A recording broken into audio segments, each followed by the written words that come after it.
a good one out there.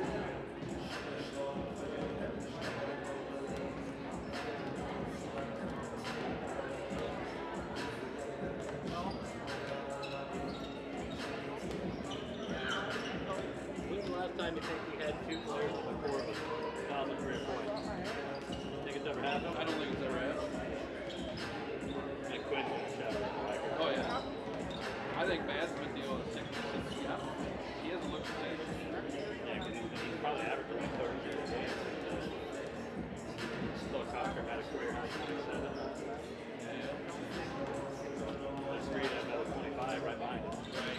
Street's a floater. It's almost like he finally rounded into basketball shape. Yeah. Putting it together. That first 5, 6, 7 games of the season, it was just, everything was just a little off. He didn't have weakness though. He was foul line. You see that too, don't you? He's still shooting like 46% strike. No, he didn't shoot a lot of free throws. No. But I think it was some of the way the shot is. He's got a really high arcing. It doesn't leave much for. If it hits the back of the rim or the front of the rim, it's going to bounce up and hit something.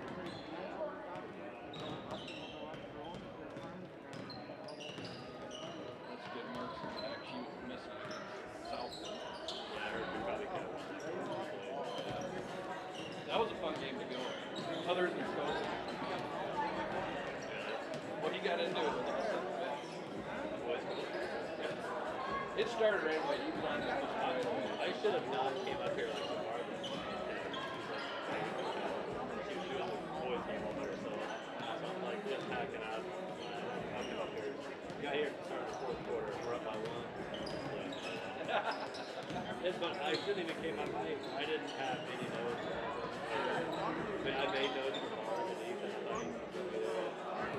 Was that Southern team? Because there was nothing. Like, are they juniors, seniors? Picture of Okay. But I saw on their schedule, like, they must be they're either very good or they play bad games, but they have multiple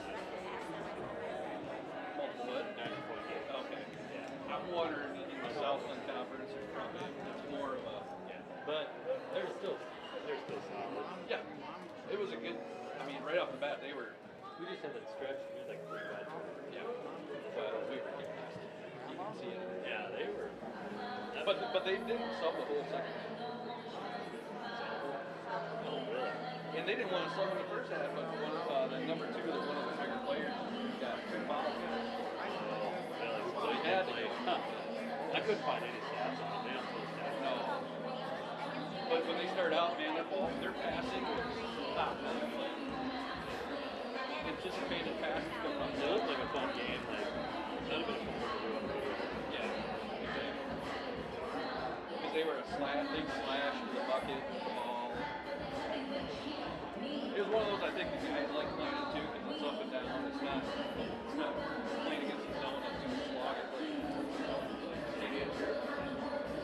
They played zone too, but it was aggressive kind of. Yeah. It was almost like a man-to-man 2-3. True. It's gotta be like 36 and under.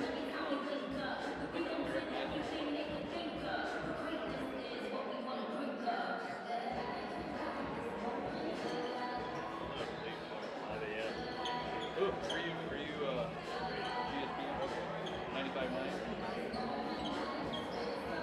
And Osage and Nashville go at the same time? Nope, they'll go second. Okay. So, but they're gonna put Nashville 95. 95-1 at New Hampton, and then Osage go 95-9. And then here's what I think. We're either gonna knock off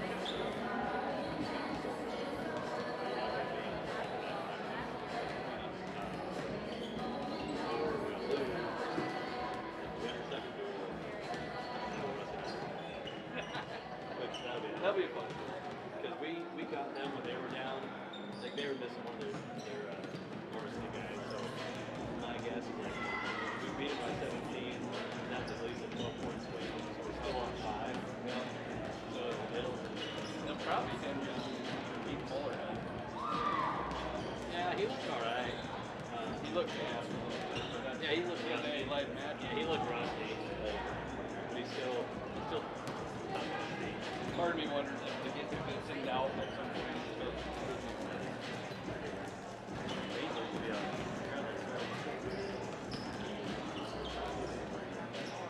Oh, they haven't even started yet. Okay, they're doing more. Fred, the one that's playing during the game. I'm not even sure they care. I'll be 100%.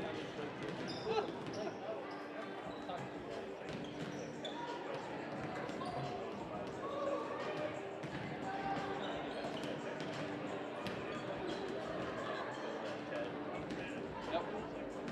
Yep.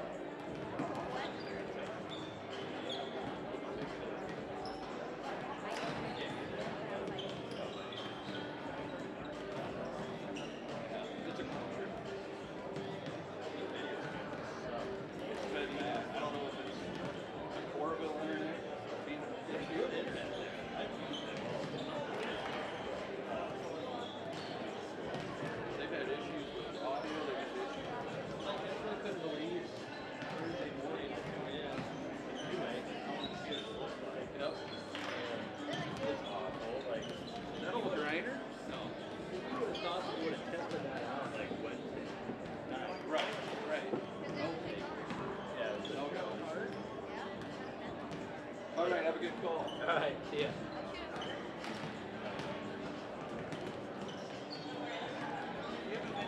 We've decided first that we're going to get them.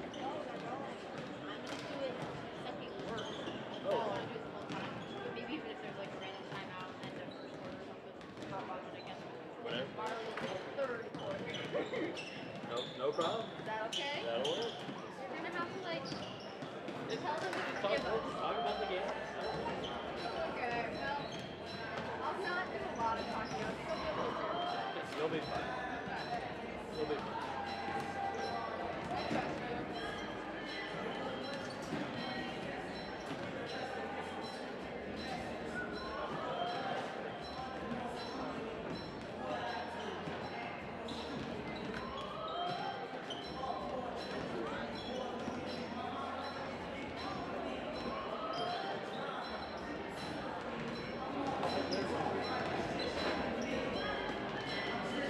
Good evening, basketball fans, and thanks for joining us here on GSPN. Nolan Peters with you alongside our camera operators. We got Renee Newton and Marley Carrick going to go back and forth on the camera tonight, and I think we'll also get both of them on the headset. So stay tuned for that. But back here at Osage High School, getting ready for a girls and boys varsity doubleheader against the Northwood-Kensett Vikings.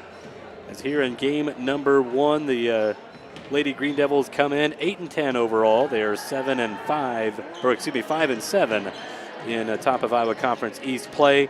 The Northwood-Kensett Vikings, they come in 0-19 and 0-12, led by head coach Becca Kronbaugh. So the regular season winding down for the girls. This will be their second of last game. They'll end the regular season on Monday here at home against West Fork. And then the Osage boys, they have 3 games remaining on their schedule, with Northwood tonight, West Fork Monday, and then they'll play Decorah here at home next Thursday. So a tough schedule for the boys to close out the year, as they're in a hunt for a potential chance to get a share of a conference title. And to do so, they're going to have to get a win tonight over the Northwood-Kensett boys, who are 18-2. 11-1 in conference play. So if Northwood boys win tonight, they're going to get an outright conference title. If Osage wins tonight and then wins on Monday, you're looking at no worse than a share with Northwood. As the Vikings, they play Central Springs on Monday to close out their conference season. But getting ready for starters to come out here on the court. We can tell you the starters here tonight for the Osage Green Devils. They're going to go with number 4, Erica Goss, a 5'5 junior, averaging almost 5 points a game. Number 10 is Miley Howell. She's a 5'2 junior, averaging 7 points a game. Osage's leading scorer is number 13, Addison Marks. She is a 5'9 junior, averaging over 14 points per contest. Number 22, Presley Kennedy, getting a start tonight, a 5'8 sophomore, averaging just over 2 points a game. And then freshman number 42, Haley Voigt. She's a 5'5" freshman, like I said, 6 points per game here for Haley on the year. Second on the team and made 3-pointers behind Miley Howe, who has 24, and Haley coming in with 22. So that is your starting lineup for Chad Erickson and the Osage Green Devils. Starting lineup here for Northwood-Kensett. They'll go with number 10, Ashlyn Skellinger, a 5'6" sophomore.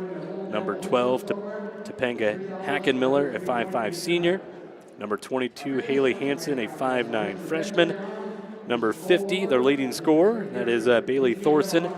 She is a 5'9" freshman. She had 12 points in the first game against Osage this year.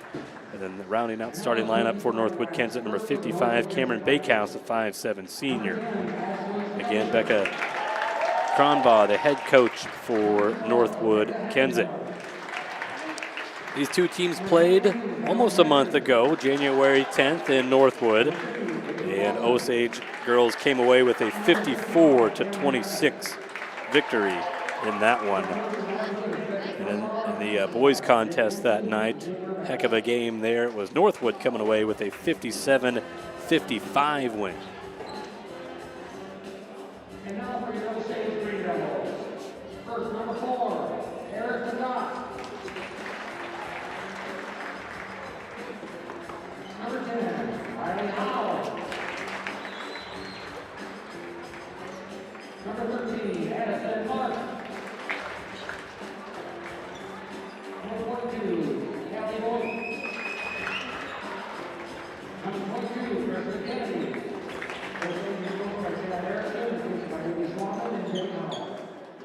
All right, so we'll take a little pause here for the national anthem, let you listen in, and we'll have tip-off next.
Teams get one last word with coaches before we'll come out to center court and tip.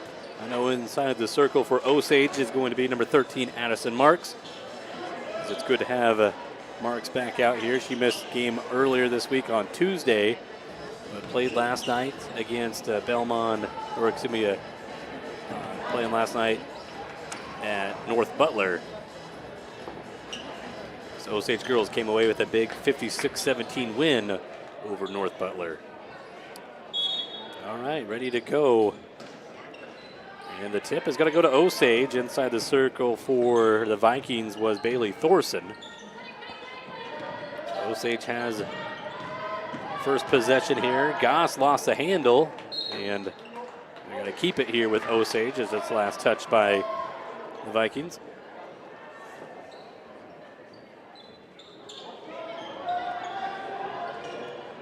Miley Howe throws it in, out to Voigt. Bounce pass over here to Marks. It's a little low by her feet and lost the handle. Now she picks it back up. Ball still on the floor, and we're going to get a foul on who here? We're going to get a foul on 22. It's going to go on Haley Hansen.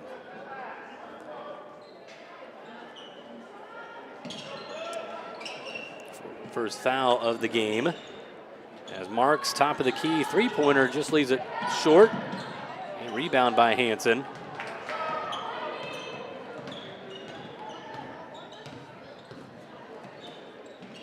So Northwood-Kensett here, their opening possession, looking for their first win of the year. Very young basketball team, a lot of freshmen suited up.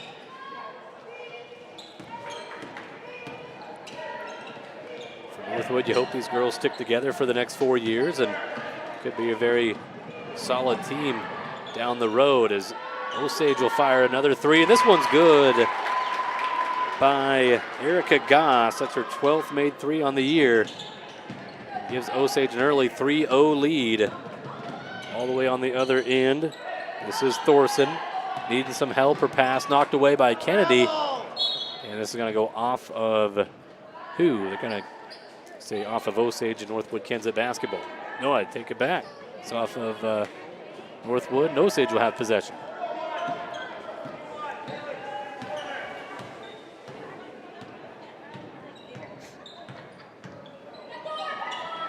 Inside underneath to Voigt.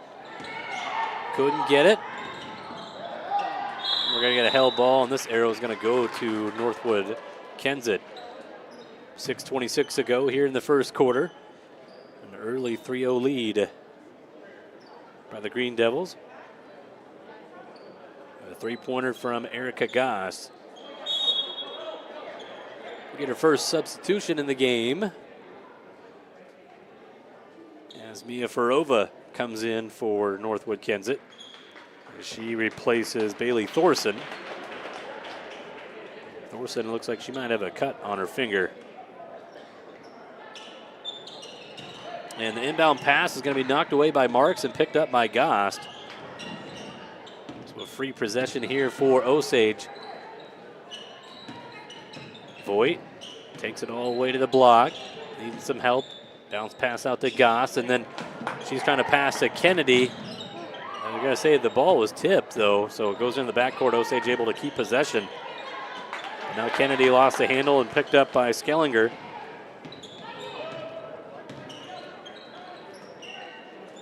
Inside, and we have a foul on Osage. It's going to go on Kennedy. Her first, team first.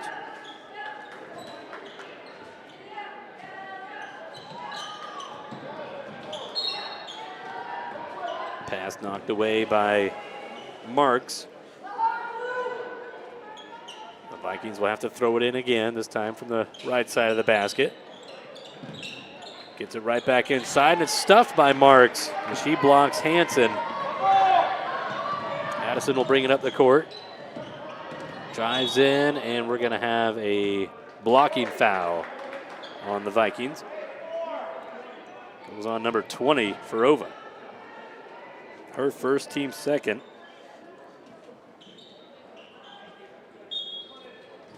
Get a sub here for the Vikings as Thorson back into the game for Furova.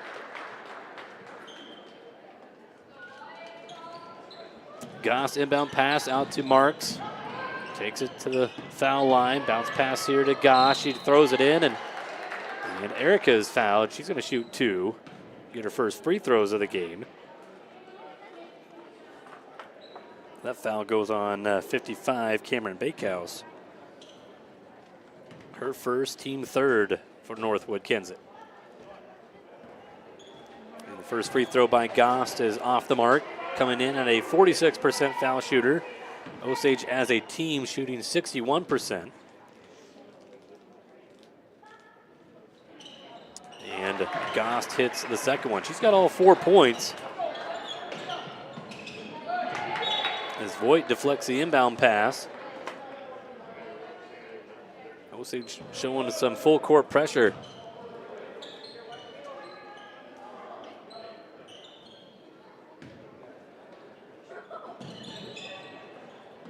The Vikings trying to break this press. Couple of passes, and they'll get it up to the front court. Bakehouse, though, trying to spin, lost the handle. And Miley Howe picks up a loose basketball.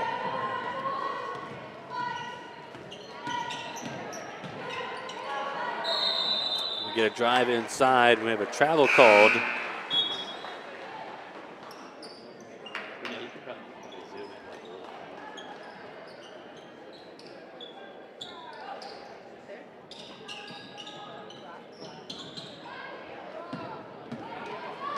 So the Vikings break the press again, and then Thorson had it poked away.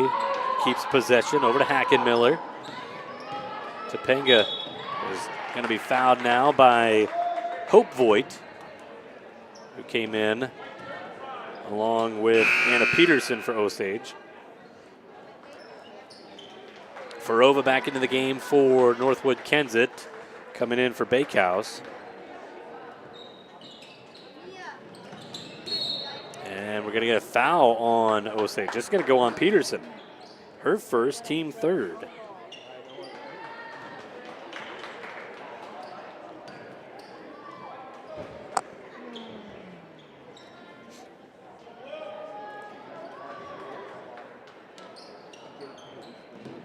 So Farova gets the inbound pass.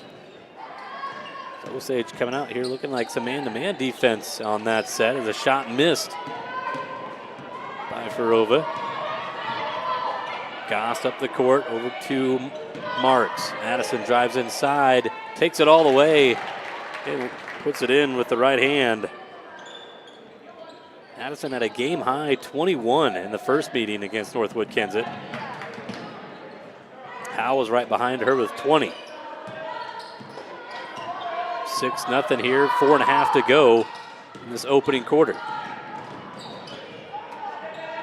Knocked away, and this is going to go off of Northwood. They're going to turn this one over. So they average about 31 turnovers per game.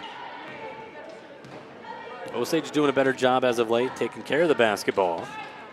There's a three-pointer on the way by Howe is good. Miley with her team leading 25th three-pointer on the season.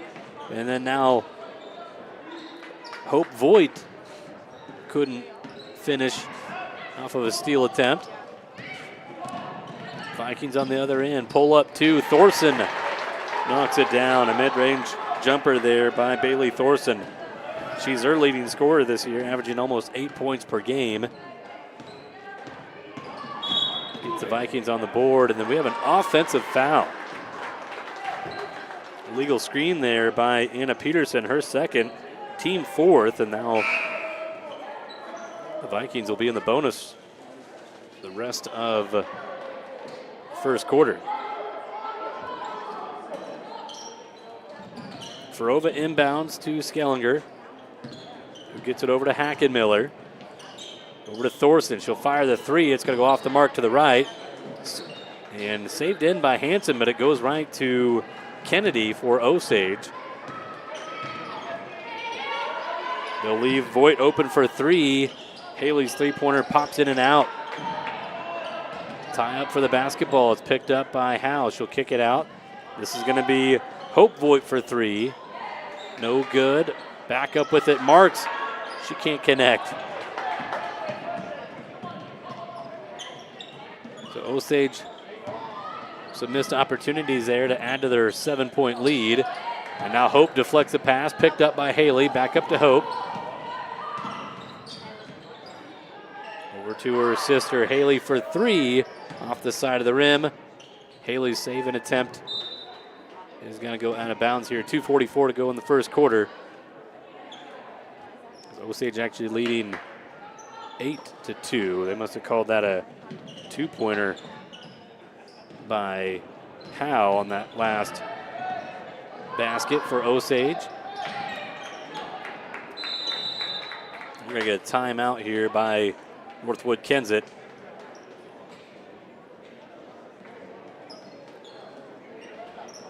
It is a full timeout.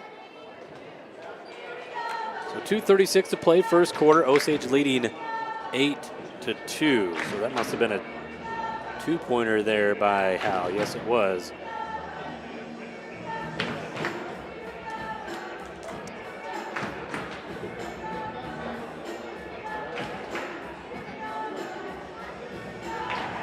Well, getting ready to start is the state finals match. As is Ainsley Heeman for Osage, wrestling down in Coralville. Osage has 2 state finalists for the girls. Ainsley at 100 pounds, and then her older sister, Gable, at 110. And then wrestling for 5th later tonight at 120 pounds is Maddie Swenson for Osage. So, yeah, they're ready. We got an extra computer up here to keep an eye on that as Ainsley Heeman will take on a girl named Kennedy. Is that an H or an N? An H? Helsher? Kennedy Helsher will be Ainsley's opponent. Back to basketball here. Osage going to steal the inbounds attempt and then count the basket and one as Hope Voigt gets crushed but makes the basket. A hard foul on the Vikings. That went on number 14, True Hackenmiller. That was her first, team 4th. So Osage going to be in the bonus 2 the rest of the quarter with 2:32 to play. And the free throw by Voigt is good. So Hope didn't score in the first meeting when these teams played on January 10th, but an old school 3-point play. 3-pointer on the way by the Vikings by Hackenmiller off the mark. Rebound by Addison Marks, who brings it up the court. Just over 2 minutes to play here in the first quarter. A little give and go action here, and this is going to be a turnover by Osage as Gost had possession of it and then touched that baseline.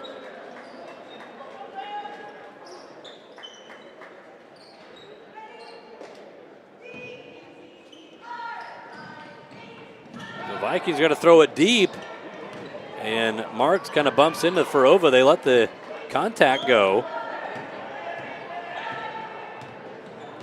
Osage comes away with the basketball.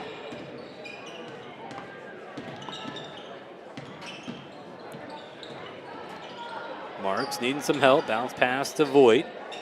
Hope works it back into the Marks. It's deflected by Farova and then picked up on the other end. Here is Thorson. Thorson over to Hanson. Back to Thorson. Her shot no good. Hanson gets a rebound. She is fouled. With 1:36 to go in the first quarter. We're going to get free throws coming up here for Haley Hanson. 5'9" freshman, averaging 5 a game. Looking for her first points.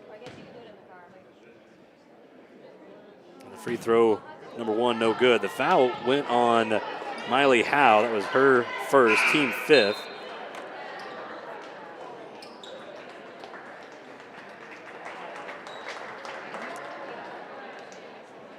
One more free throw coming up for Hanson. 35% foul shooter coming in. Second free throw off the rim, no good. Rebound by Presley Kennedy for Osage.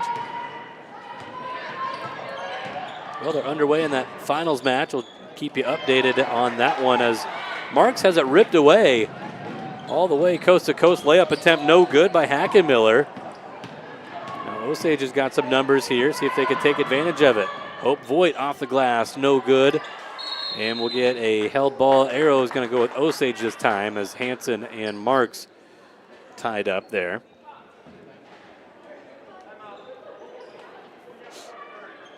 Going to get a timeout by Osage. 1:13 to play in the first quarter. It is a 30-second timeout. Well, Ainsley Heeman leading 3-0 in her championship match.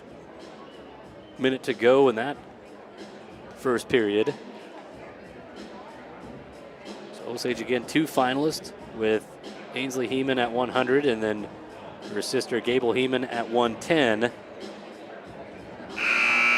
Gable today became a 4-time state finalist, trying to get title number 1 here in her final year.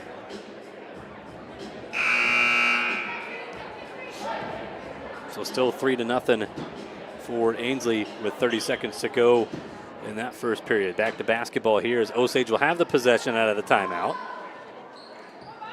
Miley Howe will throw it in. Get the honor of sitting by us again tonight. That's right. No The officials kind of come together and have a word.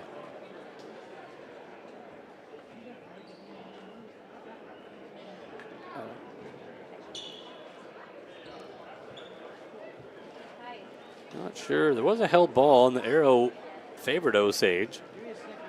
Osage won the tip, and then we had a held ball earlier that went to Northwood. That was our second one, so the arrow then goes back to Osage. So I think we're all right. Maybe that's what the officials were checking, making sure we're all good, but we're ready to play. As Howell will throw it in, gets it to Kennedy, back to Miley. Top of the key to Hope Voigt. Tries right, passes it out to Howell, and then two-pointer on the way by Marks off the rim. Rebound by Kennedy, and then a hard crash there between Bakehouse and Kennedy.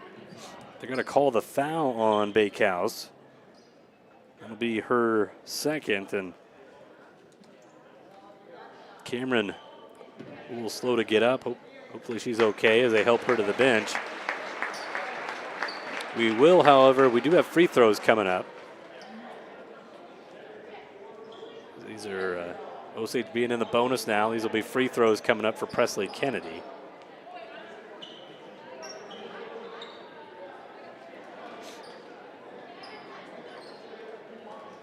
So Kennedy will shoot two, 1 minute to play in the first quarter. Osage leading 11-2. Finals match update. Ainsley now leading 4-0, working for a takedown. And the first free throw here missed. And Ainsley does score the takedown, so she has a 7-0 lead with under a minute to go in the second. So trying to be Osage girls wrestling first state champion. As the free throw good here by Kennedy. Gets her in the scorebook, and we're back to action here. Under a minute to go in the first quarter. Pull up by Thorson off the glass and in. Bailey Thorson with all four for Northwood-Kensett.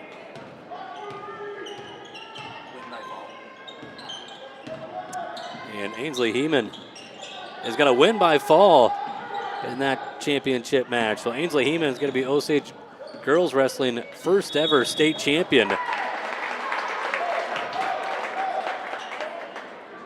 So Ainsley Heeman, a state champ, a win by fall in the second period with 33 seconds to go. So congratulations to her, and we'll have Gable coming up later tonight along with Maddie Swenson wrestling for fifth place. So final 20 seconds here of the first quarter with Osage and Northwood-Kensett. As the Vikings trying to get it to Ferova, cutting towards the basket, but over her arms, and the Green Devils will have possession here. 13 seconds on the clock. So they got some time here to get a pretty good look. Howe up the court, and Osage, a little miscommunication there. Howe trying to get Marks at the right wing, but Addison was going towards the basket. Pass, though, intercepted by Marks. Addie's got time, but it's knocked away by Thorson, and that'll do it for the first quarter. 1 quarter in the books. Osage leading 12-4.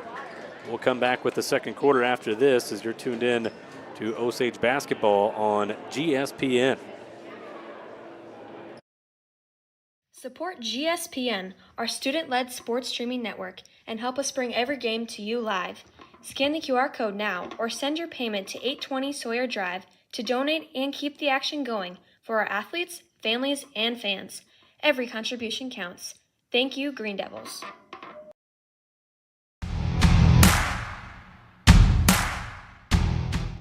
From the opening whistle to the final buzzers, officials dedicate their time, knowledge, and effort to every game.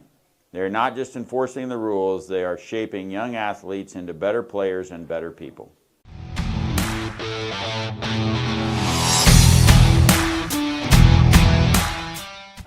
Being an official is no easy task. They spend hours training and show commitment and resilience. They show up because they believe in our student athletes.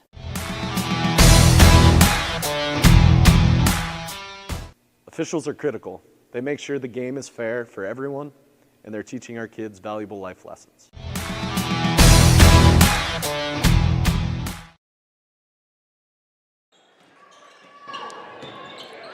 Nolan Peters back with you as we're underway here in the second quarter, and now joined by, got Renee Newton on the mic. As her and Marley have been trading back and forth at times this year running their camera, but we talked her into putting the mic on. So Renee, great to have you with us. Thank you. I really appreciate it, and this experience has been really great doing a camera up here with Marley. I've loved it. Well, the Osage girls here, Renee, off to a pretty solid start, leading 12-4 after the first 8 minutes of this one, but not a good start there for the second quarter as Osage commits a turnover. So you know Coach Erickson wants to see the ladies clean that up a little bit. But defensively, they get a takeaway as Northwood-Kensett been turning the ball over a little bit as well as a long two-pointer missed by Gost.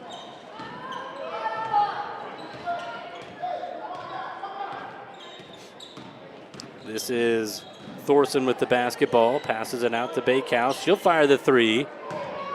Save attempt by Hanson goes right to Haley Voigt. So Osage will bring it up the court, trying to extend this lead.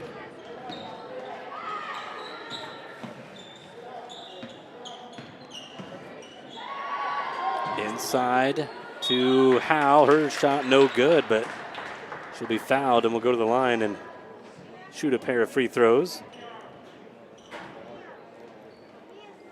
So Renee, you're a freshman, right? Sophomore. Sophomore. Okay, and then is Marley the same? Yep. So both sophomores. Free throw number one is good. So how has basketball been for you, Renee, this year? Oh, I've really enjoyed it this year. I think this was probably my favorite year we've had so far. Did it 7th grade on and enjoyed it since, I'd say. Good deal. So you have Libby Schwaman as your coach quite a bit. So how do you like Libby this year? Oh, we love Libby. She's so fun to have us coach, and she knows what she's talking about too because she's played. I think it's kind of a full circle moment for her coaching and playing for the same team. It wasn't too long ago, 2020, covering her and the Green Devil ladies that made it all the way to the state championship game. She had a heck of a career, so yeah, it's great to have her as a coach. Oh yeah, we love her though. So Osage up 10 here in this one. Leading scorers so far for the Green Devils, you got 4 points by Erica Gost and Miley Howe. And then Thorson has all 4 for Northwood-Kensett. We're going to get a foul on the Vikings, and Osage is going to go to the line here and shoot 2 with Addison Marks. It's the second foul this quarter on the Vikings. It's on Thorson, her second, and Marks hits the first free throw.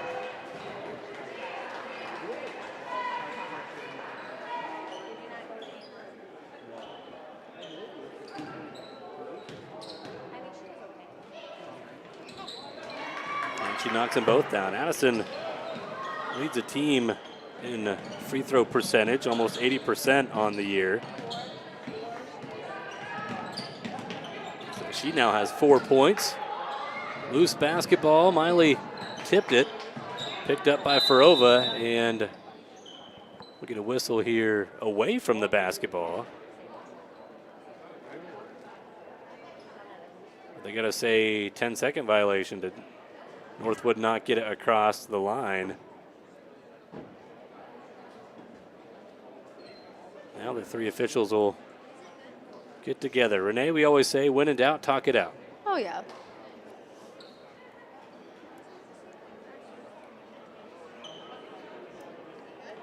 They are going to say 10-second violation. So the ball looked like it crossed the line, but Northwood didn't have possession at that point. And they picked the ball back up in the backcourt with 23 seconds on the shot clock. So that's where the official away from the basketball noticed that, blew his whistle, and signaled for a 10-second violation. Well, Howe misses a three-pointer, rebounded by the Vikings. They'll get it to Farova here in the front court. Deflected by Howe, picked up by Peterson. And then Marks will bring it up. Voigt thought about the three in the corner. Now a mid-range two-pointer by Peterson. Good look, pops in and out.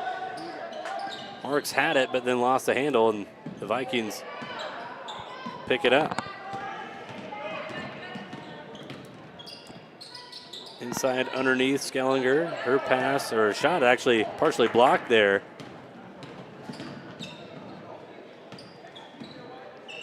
There's miscommunication there as Goss cutting to the basket. On the other end, Bakehouse, layup good. Well, Cameron was in the right place at the right time. Took advantage of a miscue and makes it another 10-point game.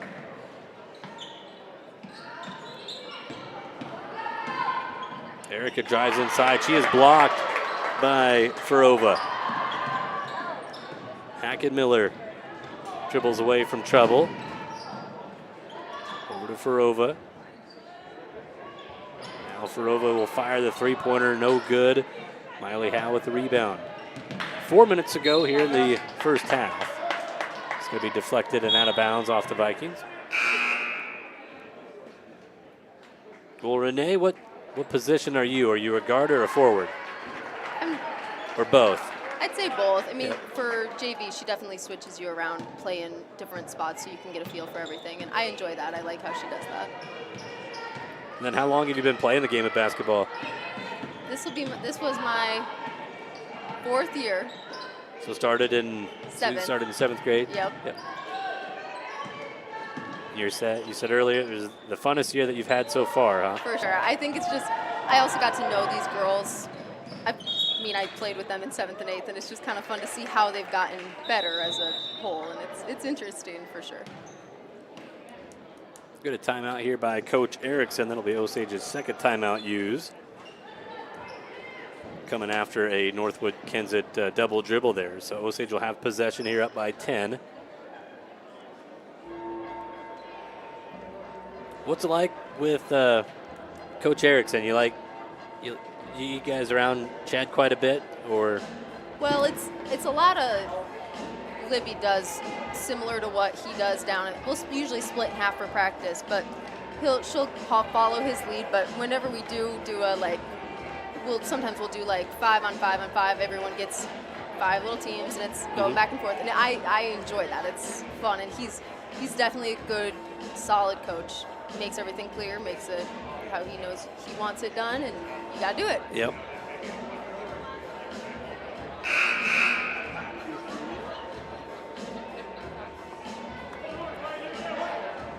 So you girls got one more game left this year. You play West Fork on Monday. And then tonight you didn't have a game though, right? No, we didn't. There was no JV game tonight. Yeah. I know Northwood-Kensett, they're a very young basketball team. They have a lot of freshmen here on their varsity team, so they'll be a talented group. For sure. Yeah, down the road. We saw that with Northwood-Kensett over the last few years. Last year's team had a lot of seniors on it, and all those girls were playing for pretty much 4 straight years, and I think you'll kind of see that with this year's basketball program. Well, 3.5 minutes to go here before halftime. It's been a low-scoring second quarter.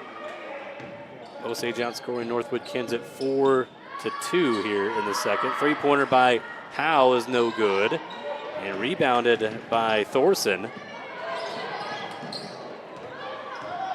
Renee, how did you girls have a game last night against North Butler? No, we did not. Didn't have that one either, huh? Yeah, we had a pretty chill week this week. Yeah. Didn't do many games or practice even because of the school canceled. Right. No, on Tuesday you did play Southland, right? They did have a JV game for that. Yes, right? yes, we did. How'd that game go for you girls? Great question. I think we lost it. You don't remember, huh? You had that much fun that you. You know, you got to put forgot. it in the past. They always say you got to forget. Denny always says, forget your last shot, focus on the next one. Same with games, I guess. We had a and one basket there as Erica Gost made the shot. Taking a blocking foul was Topanga Hackenmiller for Northwood-Kensett. So trying to make this a three-point play, but can't connect on the free throw. And Vikings come away with the rebound.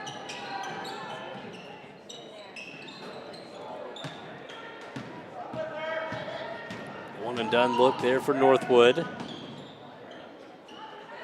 kick it out. Howe for two. Her toes on the line.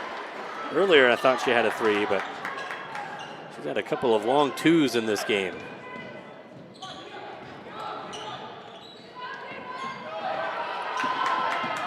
Vikings are going to get it across the line just in time, but then they lose the handle. Will go out of bounds on that Osage bench, so the Green Devils will take possession here. 2:08 to play before half.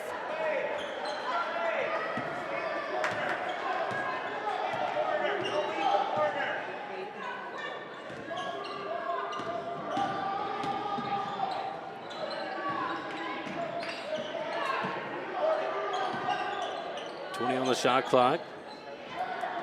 Minute 50 to play before half. Haley Voigt over to Kennedy. Presley dribbles in, throws it up. Howell trying to tip it right back to her. Now she steals it away from Thorson. Little 3-on-3 right now. Haley will fire the three-pointer and hits it. That is Haley's 23rd made three on the year. We're going to get a foul here on Kennedy going over the back of Bakehouse. It's going to be Kennedy's second. Team second in the second quarter.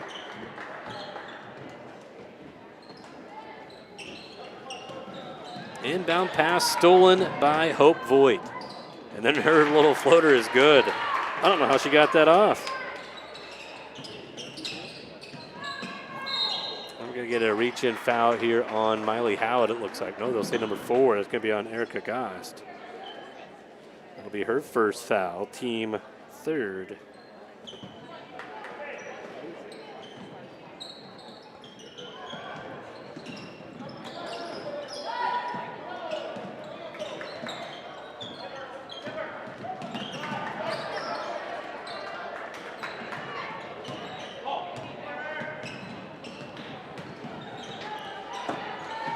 Under a minute to go here before halftime as Marks is fouled with 49 seconds. She'll shoot 2 free throws. Foul goes on 14, True Hackenmiller, her second. And Marks' first free throw is good. Hackenmiller will come out. One more here for Marks. Got 5 points, trying to make it 6, and she does. Nothing but net on both of them. And all of a sudden, Osage has jumped out to a 21-point lead.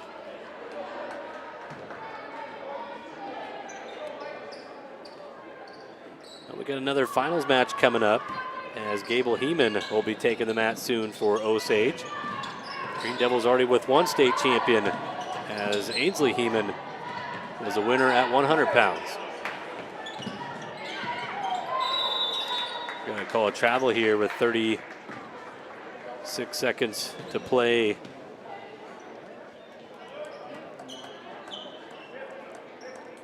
So there is a shot clock. A second difference between game clock and shot clock. As Hope Voigt, her little runner again is good. She has got 7 points, leading all scorers right now. 29-6. Thorson has to dribble it back out. Passes it out. Three-pointer on the way. Hackenmiller is good. Topanga Hackenmiller. That is her 9th three-pointer on the year. 3 seconds to Miley's shot. No good. We are at halftime.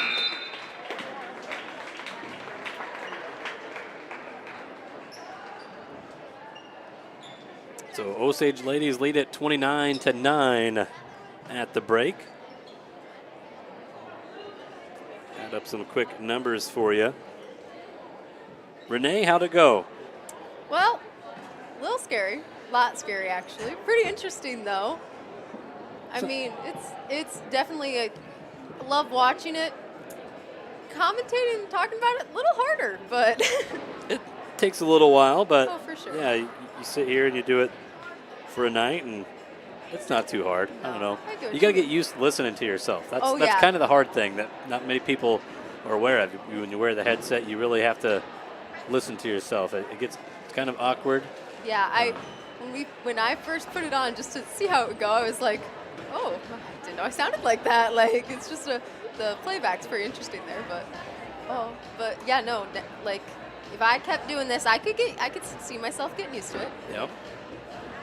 Be a player, camera operator, announcer, all in one. I'm gonna add that to my Put that on your resume. Yeah. It's gonna be great. All right, so Osage girls are up 20 at halftime. What do you think coach is saying in that locker room to these girls? Good defense for sure. I mean, I saw Miley had a lot of good ball pressure. She was getting lots of tips off of dribbling it down when they were, and stole it a couple times, made some shots off of that. So that's good for sure. I don't know what the 3-point percentage or anything was, but I couldn't tell you either. I could just Okay. tell you how many they've made. Osage has made 2 of them tonight. that might be something. 3 of them, I should say. 3. They've almost made 5 Yeah. because of Howe had 2 long shots with their toe on the line. So But definitely maybe work towards getting towards the basket and not just trying to pop up a 3. But Yep. Yeah, not settle for it. yeah. Well, looking at the numbers here in the first half, just down the list, it's a lot of balanced scoring here in this first half as Erica Goss has 6 points, Miley Howe with 6 points, Addison Marks with 6, Presley Kennedy with 1, Hope Voigt leads all scorers with 7, and then Haley Voigt with 3 points. Scoring by quarter for Osage, 12 in the first, 17 in the second for 29. And then for Northwood-Kensett, just 3 ladies in the book. 4 points by Bailey Thorson, 3 by Topanga Hacken-Miller, and 2 by Cameron Bakehouse. And then scoring by quarter, 4 and 5 for 9. Our computer froze here. Should have Gable Heeman's finals match coming up.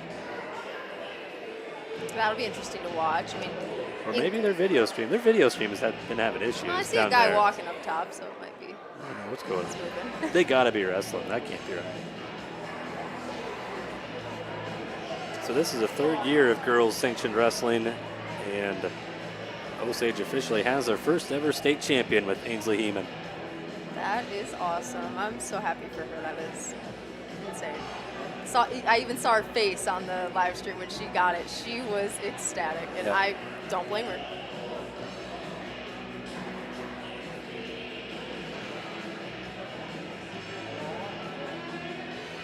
So they haven't started the championship match yet. I guess they got to wait for maybe other. I don't know what's going on.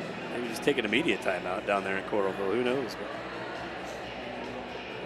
Well, the boys' game tonight should be a very good one. I'm sure you've heard a lot about that one. A chance for Osage boys to work their way into a tie for first place in the conference standings. So that'll be a good game here tonight.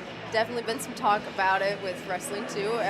The whole school walking in the hallways, just all you heard was boys basketball and wrestling. It was people had it pulled up on their computers, the wrestling. Everyone was watching it in class, and I mean some of the teachers were pretty fine with it. So. Yeah, I did see there was a couple teachers at the grade school that were they were celebrating their 100th day of school today, and nope, they took a little break on their 100th day party to pull up the video screen and watch some of those Osage girls. So pretty neat to see even the younger kids getting engaged with that. Yeah, we love it. We've had teachers just project it up on their board because they know we're all wanting to know what's happening anyway. So I mean, it's very captivating. Yeah, these next few weeks things get very busy. You have basketball tonight, and then down at Coralville you got girls state wrestling. Tomorrow is boys state dual wrestling. They'll start at 9 a.m. You can listen to that on radio on 95.9 KCHA all day long tomorrow for their 3 duels. Hoping the Osage boys do very well. And then got the final week of the regular season of basketball next week. Should find out the boys' pairings for the playoffs. The girls' playoff pairings came out. That they will be traveling down to Iowa Falls Alden in round number 1 and take on the cadets on February 16th. That'll be their playoff game at 7 o'clock that night on a Saturday. And then district wrestling for the boys is next Saturday at home. And yeah, next thing you know, you're just in full playoff mode for everybody.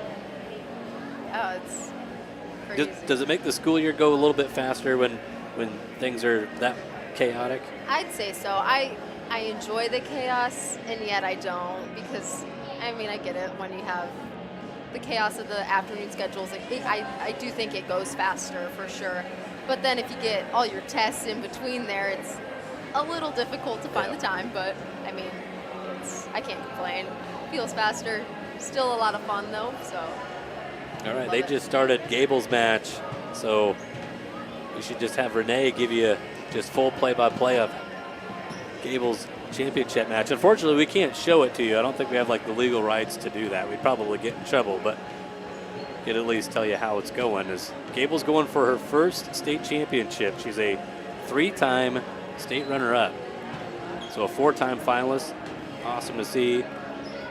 Her freshman year, back before girls wrestling was sanctioned, they still had the Iowa Wrestling Coaches and Officials Association state tournament and made the finals in that one. And she's got a nice little duck under here, getting behind her opponent, taking on Kirsten Swart of Mount Vernon. These two wrestled each other last year in the semis, and Gable was able to beat her.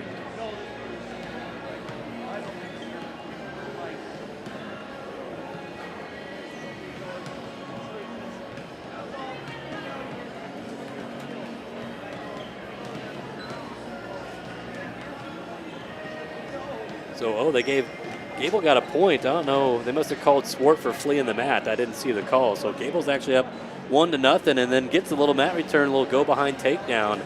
So now Gable's up 4-0 with under a minute to go. And Gable's had a heck of a tournament. She tech-falled her first opponent and then pinned the other two to make the finals. So she has been tough on top. Yeah, Gable's definitely a very good, talented wrestler. Really cool, too. She gives back quite a bit, too, to the younger kids. I had a daughter in girls wrestling this year. It's her first year out. She's in 2nd grade, and almost all the practices, Gable was there alongside Ainsley Heeman and a couple of the other girls. So it's always cool, no matter whether it's wrestling or basketball or anything. Those little kids, they love it when the older, the high school kids, the big kids in their eyes come and help them out.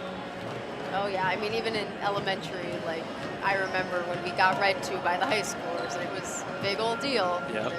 It was awesome. I love doing it now too. We get to. Yeah, they love it. You are like, the high school kids in their eyes. I mean, they're superstars almost. I mean, yeah. It's awesome. They really look up to all of you. So, well, great first period there for Gable. She is up 4-0 after 1. So got a penalty point and then got a takedown herself. So trying to join her sister Ainsley and be a state champion tonight.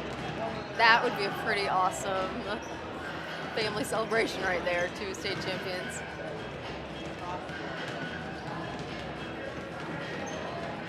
So Gable's gonna go bottom. We'll see if she can finish this match before we start the second half. There's about 1 minute and 20 to go here on the warm-up clock. The teams are out there getting their warm-up shots in. Gable's looking for a reversal too. And she might be able to get a cradle out of this.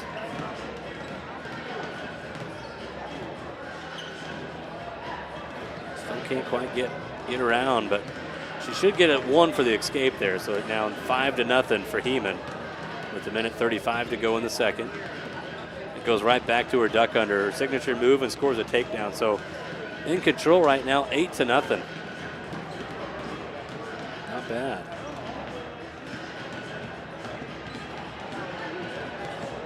I will say their video stream is not as good as ours. Oh, we're just that much better. Haven't heard their commentators or anything, but they've just had all sorts of. I don't know if their internet down there in Coralville hasn't been good or what, but it's been very glitchy.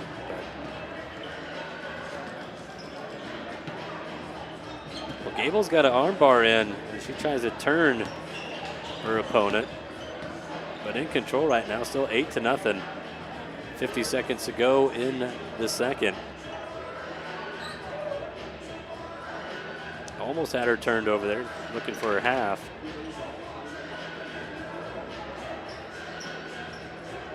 You ever think about going out for wrestling there, Renee? well, I mean, I am in basketball, and I guess 7th grade year when Dad said, gotta go out for a sport, I said, I'll definitely choose basketball over wrestling. So just not that it doesn't fully interest me. I enjoy watching it, but not my cup of tea, I'd say. Well, we'll keep an eye on how Gable's doing as we'll get back to basketball here as the second half gets underway. Osage will have the possession here as they'll go with their same starting 5 with Goss, Howe, Marks, Kennedy, and Haley Voigt. For Northwood-Kensett, it is their same starting 5 as well with Skellinger, Hackenmiller, Hansen, Thorson, and Bakehouse. Marks inside. Couldn't finish. Northwood's first look at it here in the second half. They'll go to Bakehouse, looking for some help. Out to Thorson, long 2-pointer. No good, but rebound there, Skellinger. So a second chance opportunity here for the Vikings.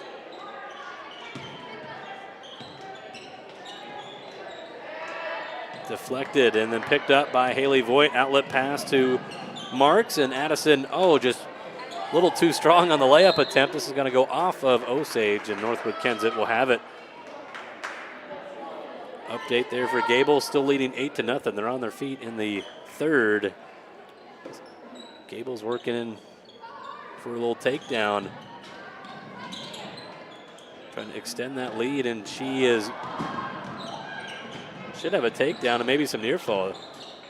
That's going to be it. Gable's either got to get a fall or a tech fall. This is over. Osage going to turn it over here.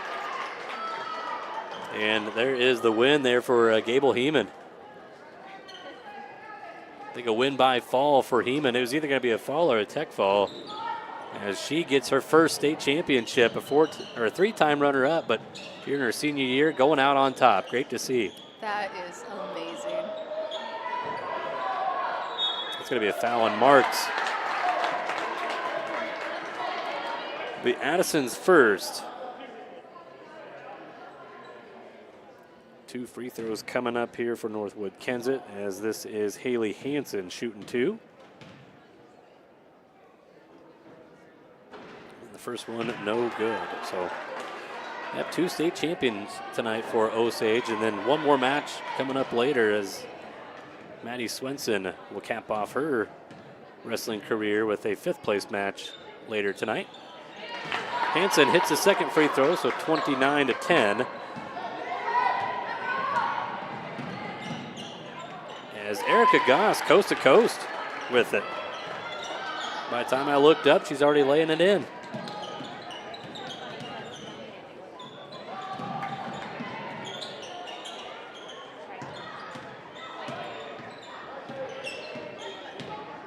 Three-pointer for Thorson. She's got it.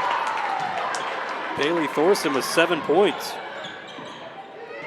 That's her team-leading 15th three-pointer this year. Marks needing some help. Bounce pass over to Howe. Now to Gost. Erica takes it to the rim, and she's going to be fouled. Will shoot 2.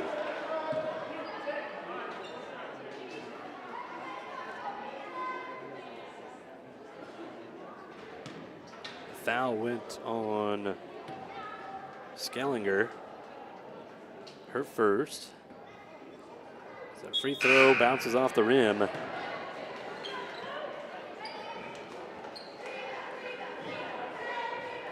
Peterson comes in for Osage.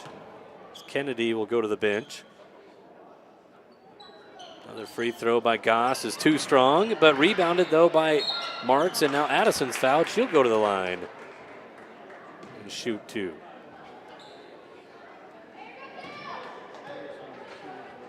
The foul goes on Bakehouse, her 3rd, team 2nd.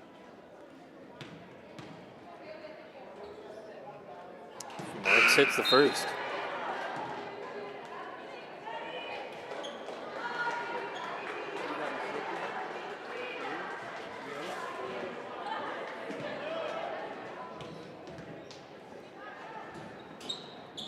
Marks hits another one, so she is 6 for 6 at the line tonight.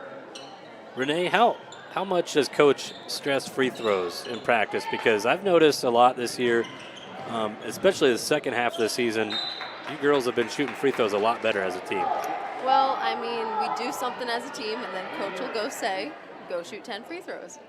And then you'll go back, do your stuff. At the end of practice, it's usually make 5, and then we'll huddle and break it down and leave. But there's definitely, if there's a dull moment or just needs a slight rest or something after everything, it is shoot free throws, and we do. I mean, I've definitely noticed an improvement just in my little group of free throw shooters for sure, and it's pretty interesting to see how you can improve even as a team. Like, I'll look over and I'll watch, and it's pretty interesting how we improve as a whole. Yeah, get that little muscle memory down. Just practice it. Next thing you know, you can do it with your eyes closed. 3-pointer this time by Miley Howe. She's had a couple of close 3-pointers earlier, but her toe was on the line. This one, though, she was a couple of feet behind the arc, so great shot there from Miley Howe. She's got 9 points, leading the way for the Green Devils. Almost had a steal. This will be a turnover on the Vikings. Osage will have it here with 4:49. Hope Voigt comes in the game for her sister Haley.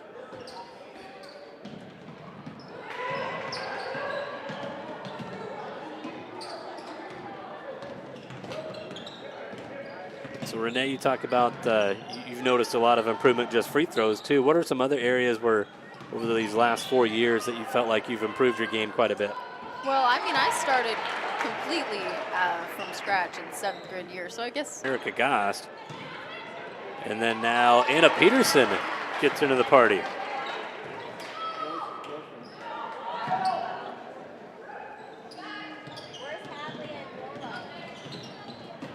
So 43-13.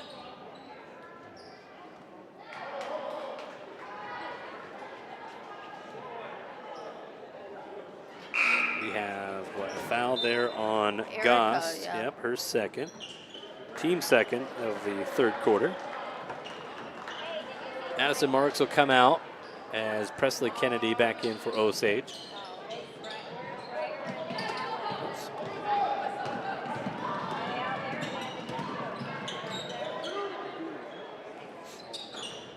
Shot on the way up and in. 3-pointer. By Miley again, that was great. So she's got 12 points in the game. This will be a turnover on Northwood-Kensett with 3:20 to play. These Green Devils are close to getting running clock going if they could get another basket here.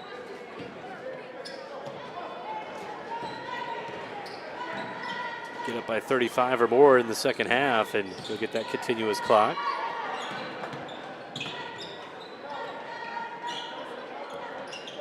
Just over 3 minutes to go in the 3rd.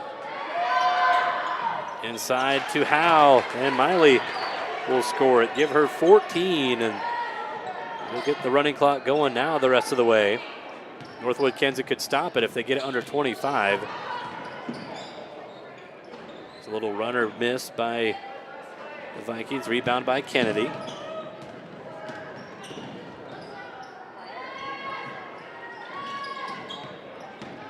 Anna Peterson pulls up. Her shot's blocked, though. Hackenmiller got a hand on it.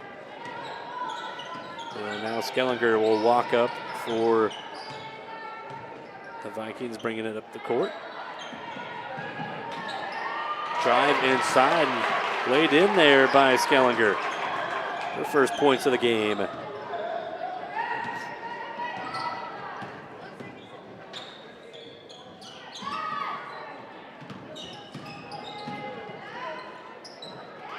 Goss has it knocked away, tips it over to Kennedy.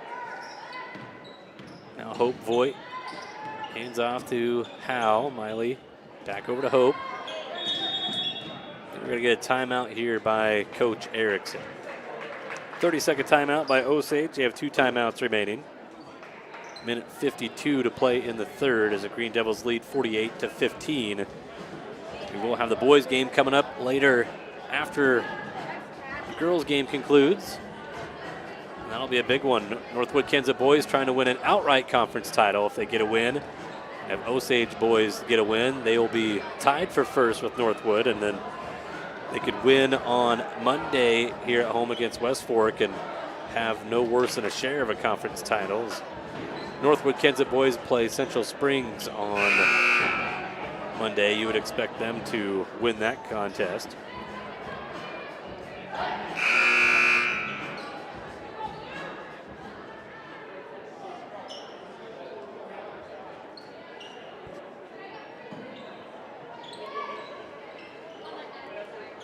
All right, back into the timeout. It'll be Osage basketball. Just under 2 minutes left in the third. Three-pointer by Voigt, trying to beat the buzzer for the shot clock there. She got it off in time.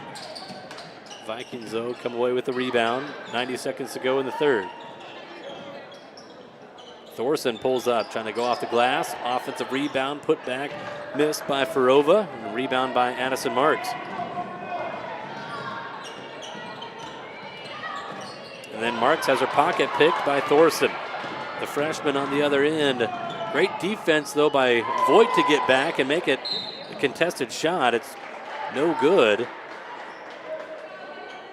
But Vikings will keep it, but great job there. Good hustle by Haley to get down the court.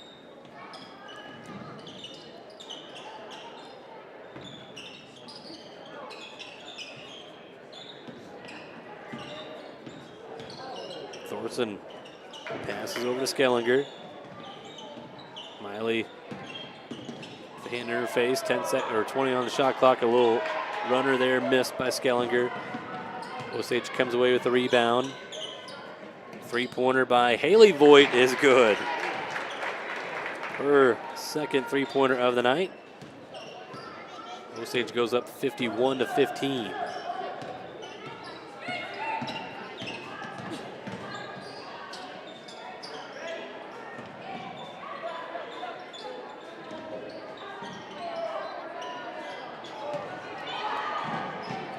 Go out of bounds. Osage will have it, but the time's going to expire here.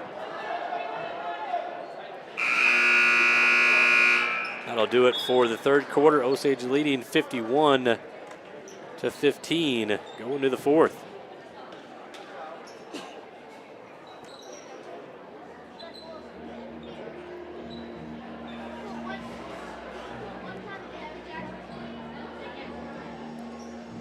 Erica Goss with 10 points, Miley Howe with 14, Addison Marks with 8, Presley Kennedy 1, Anna Peterson with 2, Hope Voigt with 10, and Haley Voigt with 6.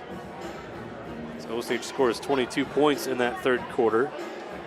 For Northwood-Kensett, Ashlyn Skellinger with 2 points, 3 points by Topanga Hackenmiller, 1 by Haley Hansen, 7 from Bailey Thorson, and 2 from Cameron Bakehouse. 6 points in the quarter for the Vikings. So going to the fourth, 51-15, and they'll be running clock too.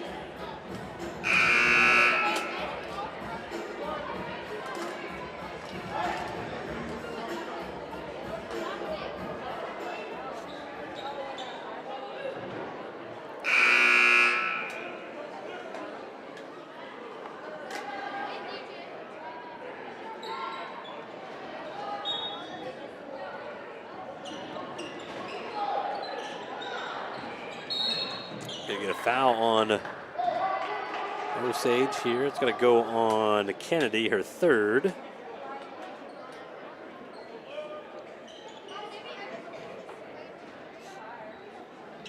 Clock continues to run. Inbound pass goes to Thorson.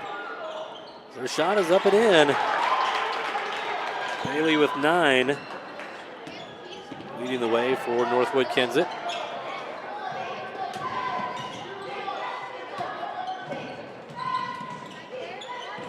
Goss picks it up, finds an open crease.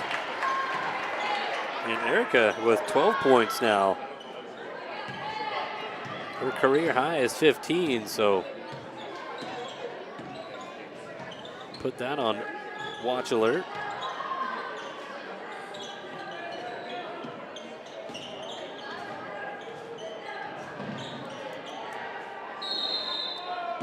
Get a held ball. Arrow's going to go to Osage here.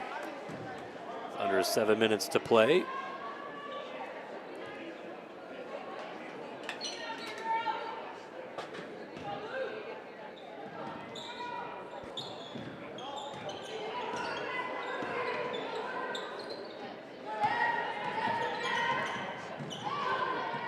It's Gost with another basket. So that's 14. Another basket could give her a new career high. Three-pointer Thorson pops in and out. Rebound by Peterson. Up to Kennedy. And Presley's shot is up and in.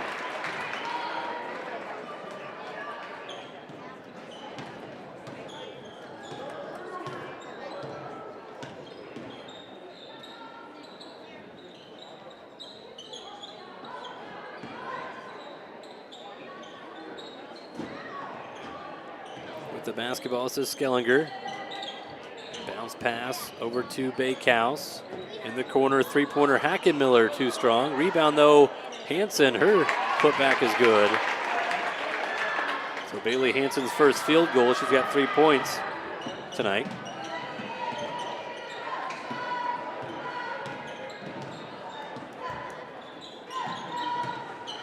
Marks kicks it out to Peterson. Anna dribbles in, out to Voigt.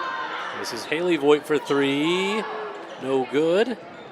Loose ball picked up by the Vikings, and then a foul on the reach-in by Haley Voigt.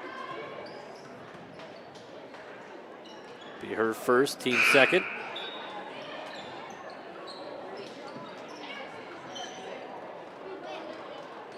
Marks will come out of the game along with Kennedy and Haley Voigt.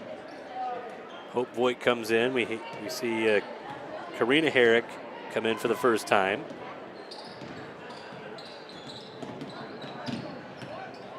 Is that relation to you, Marley? Karina Herrick? No relation. Herrick and Carrick. Oh, Carrick. I'm sorry. Have I been saying that wrong this entire time? I don't think so. I think you've Maybe said I just Carrick. got it confused there. Yeah, Marley Carrick, Renee Newton. Yeah, I knew that. Oh, but I love seeing Karina play. She plays with us too, and she's so fun and she's good. So I enjoy watching her, especially in varsity. Shot missed there by Hope Voigt.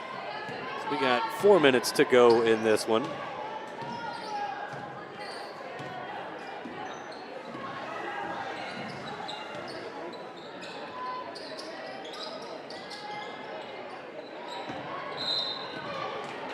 Foul here on Osage. It's going to go on Goss. I was going to say, Marley, I'm sorry. I didn't think you looked like sisters, so it totally makes sense that you're not. And then no relation either, because not even the same name.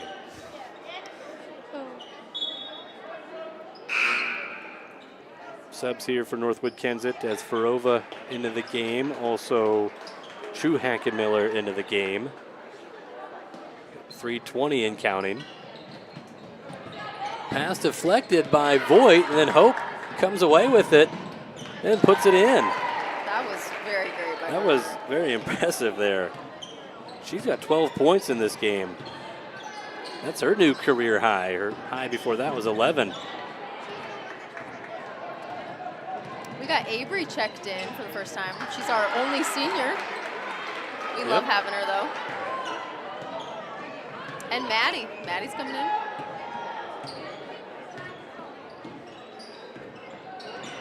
And so is Lila. I love playing with our girls that sit varsity, too. They're just so fun, and they're all awesome. I love our team for sure. So on the next whistle, we'll get a full line change coming in here for Osage. I think three-pointer on the way. Good. My goodness, have a game, Hope Voigt. That is 17 tonight for a career high for Hope. So, yep. New players coming in. Abriana Nicolazzi. We just call her Avery. Avery? That's a little easier to, rolls off the tongue easier that way. Works in practice, too, yelling her name, so. Lila Somberg in. Lydia Cook into the game as well. And then Maddie. Missing one, yep. Bielefeld. Madeline Bielefeld. So Maddie, huh? Mm-hmm.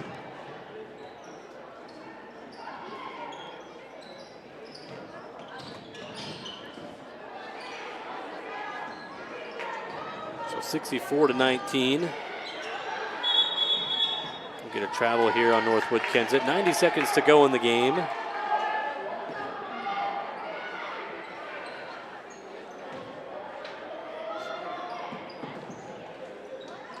Lydia with it. We're going to call her for a travel.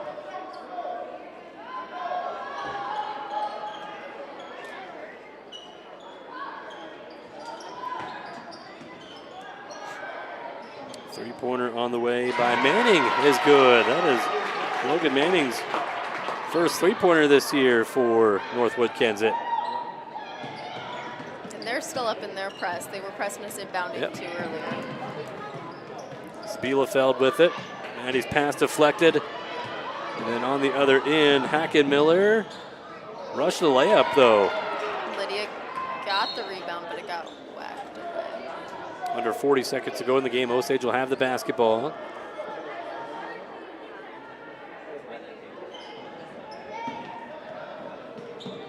Maddie with it. Over to Lydia. Up to Sonberg. Lila takes it to the rim. We got to call a foul, and 2 free throws coming up here for Lila Sonberg.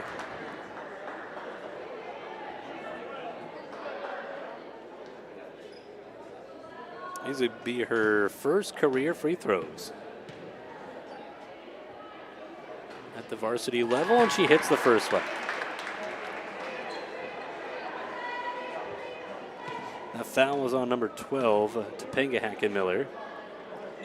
It's the second free throw, no good.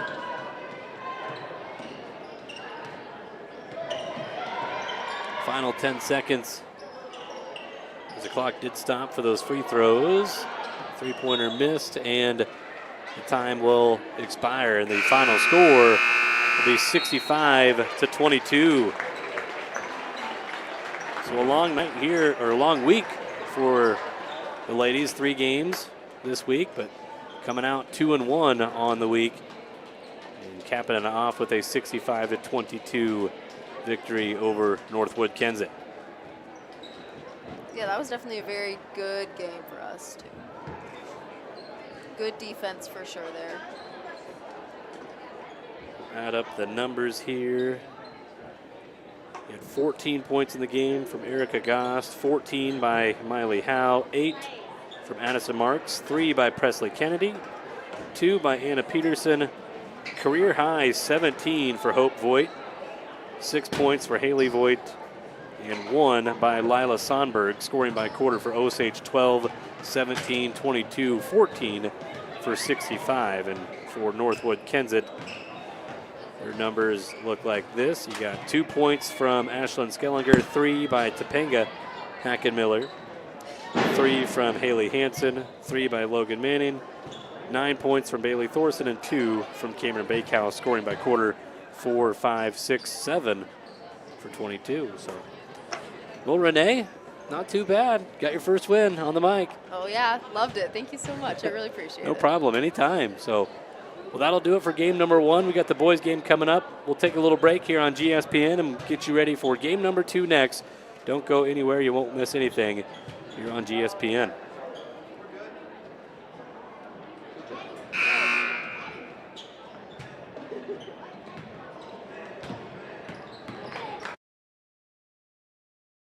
During difficult times, Champion Funeral Home is here to offer guidance and comfort. Let us help you create a meaningful tribute to celebrate your loved one. Contact us at 641-732-3706 or stop in to sit down with our caring staff. Farmers Mutual Insurance, your local Osage, Iowa insurance carrier, aims to attract individuals who want reliable and top-notch insurance solutions for them and their families. Our policies help protect what matters most. Contact your local Farmers Mutual Insurance agent today. We are a proud supporter of the Osage Green Devils Sports Network. Unlock your farm's full potential with DeKalb and Asgrow from Jensen Seeds, a proud supporter of Osage High School. Our seed delivers higher yields through innovative crop protection and plant breeding. Choose Jensen Seeds and watch your farm thrive.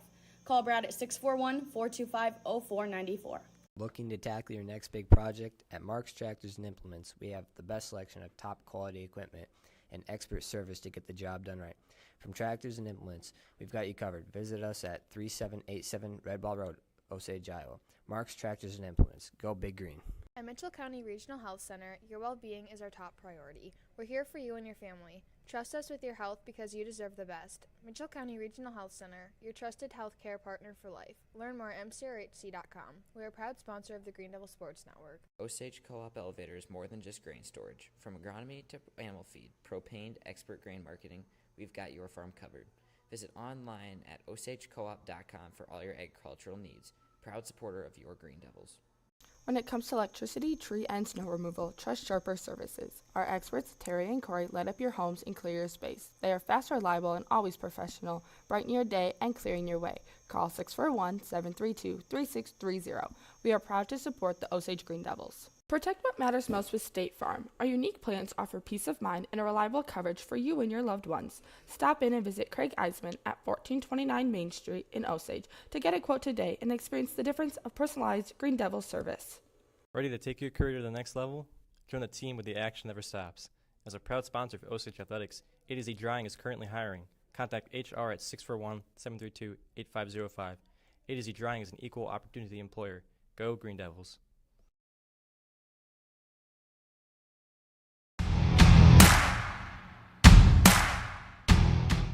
From the opening whistle to the final buzzers, officials dedicate their time, knowledge, and effort to every game. They are not just enforcing the rules, they are shaping young athletes into better players and better people.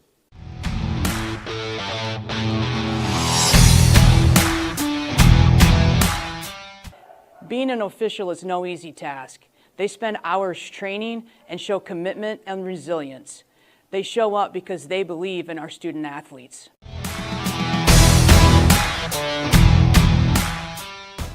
Officials are critical. They make sure the game is fair for everyone, and they're teaching our kids valuable life lessons.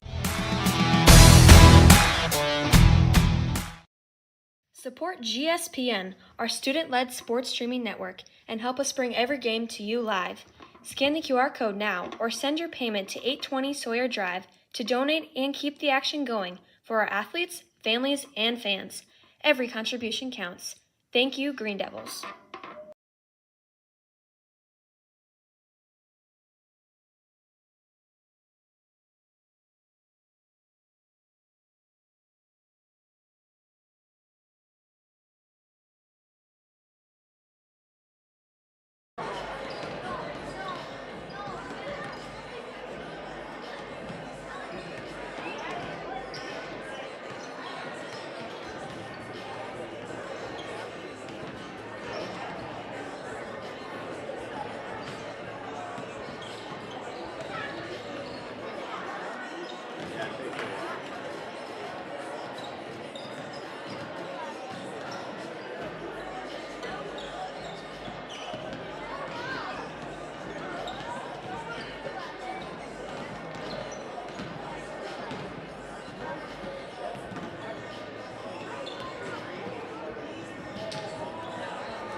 game will be like a lot faster pace.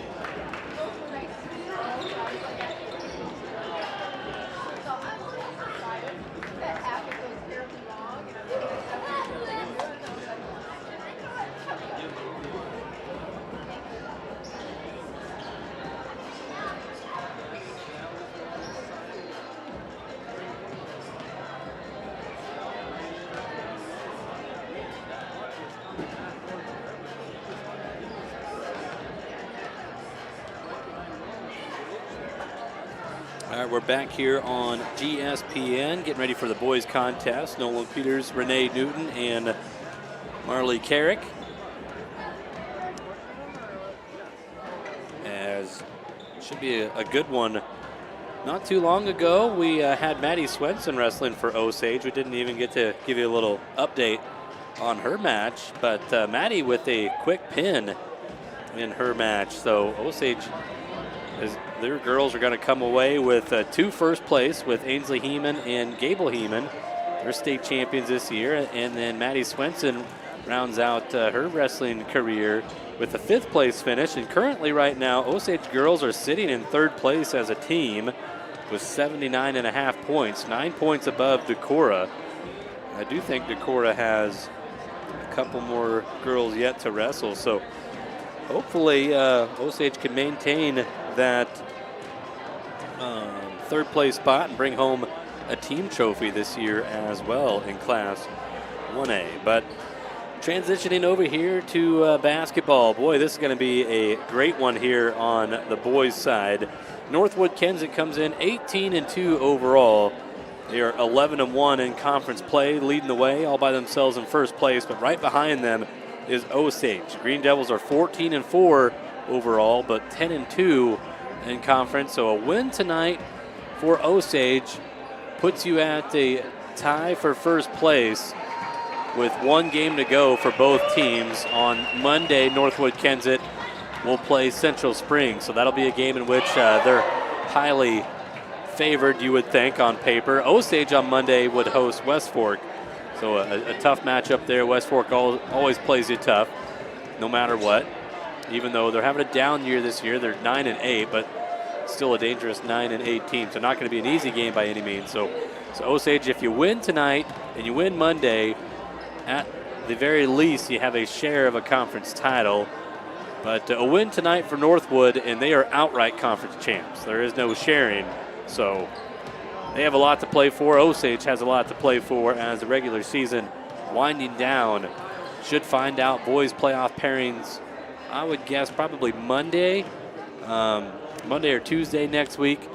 We should find out the postseason assignments for at least the smaller classes in Class 1A and 2A. Maybe 3A and 4A would wait for theirs. But yeah, big game tonight here with 2 really good basketball teams. Osage boys 1-1 on the week. On Tuesday, they lost here at home to Southland out of Adams, Minnesota. They lost that one by 1 point. Southland is undefeated on the year. I think that win put them up to 23-0 on the season. So they're a really good basketball team up in Minnesota. Osage is back and forth game, very close the whole way. Just came up short at the very end. But then the Green Devils bounced back, got in the win column last night down in Green, playing that makeup game over North Butler, game that was supposed to be played back in the, I believe, the December portion of the schedule, but got postponed that night due to some bad weather. So makeup last night, they came away with a big win over North Butler in last night's game by a score of 73-47.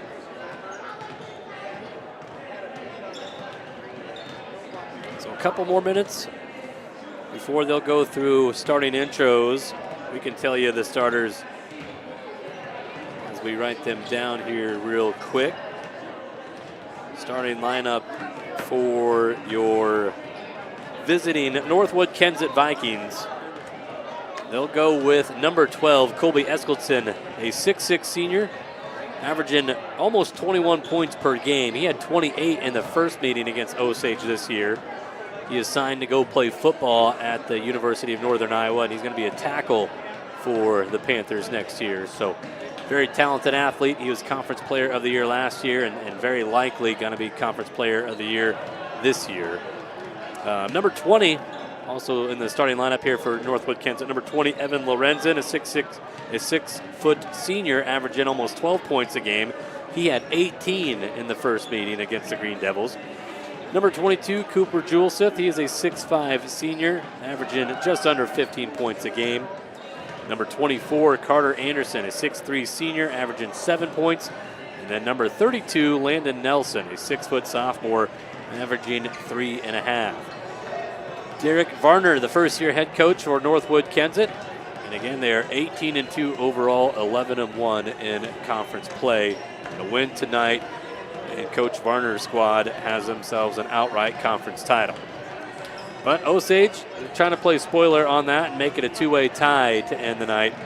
In their starting lineup, they're going to send out number 1, Quinn Street, a 6-foot junior, averaging pretty much 19 points a game. He's at 18.9. He has been on a scoring tear as of late. He just got over 1,000 career points last week and currently sits at 1,038 here in his junior season. Madden Uhlenhop, number 2. He's a 6'1 senior, averaging 16.1 points per game. Madden earlier this year eclipsed the 1,000-point mark as well. He is currently sitting at 1,146 points in his career. Number 3, Isaac Kodek, a 6'2 senior, averaging 3.5. Number 30, Will Bielefeld. He is a 5'7 senior, averaging 5 points a game. And then number 40, Maddox Cockram, a 6'1 senior, averaging 11.5. Last night, Maddox had a career-high 27 against North Butler. So trying to continue where he left off. He is 7 points shy of 400 in his career. So heck of a game last night for Maddox, and the Green Devils would love to have another big game out of him tonight, as he'll be one of those guys with his hands full, along with Sawyer Brandow. They'll be the ones that mainly are going to try to slow down Colby Eskildson and also Lorenzen in there inside, or Carter Anderson, the post players here for Northwood-Kensett. But boy, it's going to be a great one here. Two teams with 3 losses combined in the conference standings. Northwood, again, they win. They are outright champs. Osage wins, and they have a chance to get a share of a conference title if they can win tonight and win on Monday against West Fork. We welcome back Renee Newton. I'm back. She is back. She informed me that tonight really wasn't her first experience on the microphone. Well, I play tennis, Yeah. and we have a tennis podcast for the Osage girls, and I thought that was pretty funny. So, I mean, I guess I have slight experience, but not like this. So you're going to go double duty here. You're going to go on the mic and run the camera. We'll try it. If it's too fast of a pace, I'll probably call in Marley for backup. So Osage is going to have the first possession here with the Green Devils and Vikings. Top of the key, three-pointer. Cockram, he hits it. Maddox, again, he had that career-high 27 last night. And starts off early here with a three-pointer to give Osage an early lead in the first 30 seconds. Inside, they'll go right to the big man, Colby Eskildson. He is fouled, and Colby will shoot 2. It's going to get loud here, Renee. Oh, yeah. I definitely have already noticed the change in volume. So the foul's on Cockram. Free throw number 1 by Colby. A little flat, but it drops in there. Colby is a 77% foul shooter. And this one pops in and out. No good. Rebound by Quinn Street. So 3-1. Green Devils here. 40 seconds gone. Street takes it to the rim and puts it in there. Little turnaround jumper there from Quinn Street. Osage, 2 shots, 2 field goals made, and a 4-point lead. Inside to Lorenzen. He'll throw it out to Nelson. Landon had it knocked away, and they're going to say it is off of Osage. So Northwood-Kensett will keep it. 16 seconds on the shot clock. Carter Anderson will inbound the basketball and gets it to Cooper Juleseth. Cooper being guarded by Uhlenhop, and Cooper takes it to the rim and finishes. Osage was able to slow Cooper down the first meeting. He only had 5 points, but quickly gets in the book in this game. Long two-pointer knocked down by Uhlenhop. Osage 3 attempts and 3 made field goals tonight.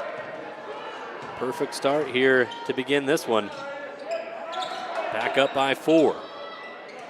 Anderson looks inside. They try to get it to Juleseth. We're going to get a held ball. Arrow's going to go to Northwood-Kensett. Good defense there by Quinn Street, anticipating that post-entry pass. Inbound pass goes to Eskilsson. His pass to Lorenzen. It gets off of his fingertips and a turnover by the Vikings. So 7-3 Green Devils. Almost 2 minutes in. Street throws it over to Cochran. Another three-pointer, Maddox. Got it! 4 for 4 to start the game, and a timeout by Northwood-Kensett.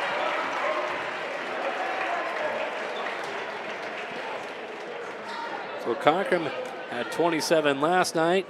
He's got 6 points on 2 shots tonight. Renee, you might be some good luck here. Well, I will take that. I mean, got to do it next year then. They haven't missed yet. Osage boys have not missed a shot in which you have announced. Well, so we got that going for you, 4 for 4. I think you might have just jinxed it. Probably did, but we'll see the next one. We'll see.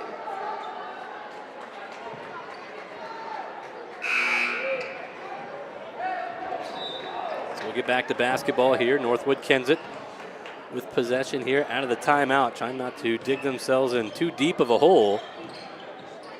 Osage did get up by as much as 9 in that first meeting against the Vikings in the second half, but couldn't close it out. Loose basketball, that's going to go off of Northwood-Kensett, and Osage will have it here with 5:43 to play in the first quarter.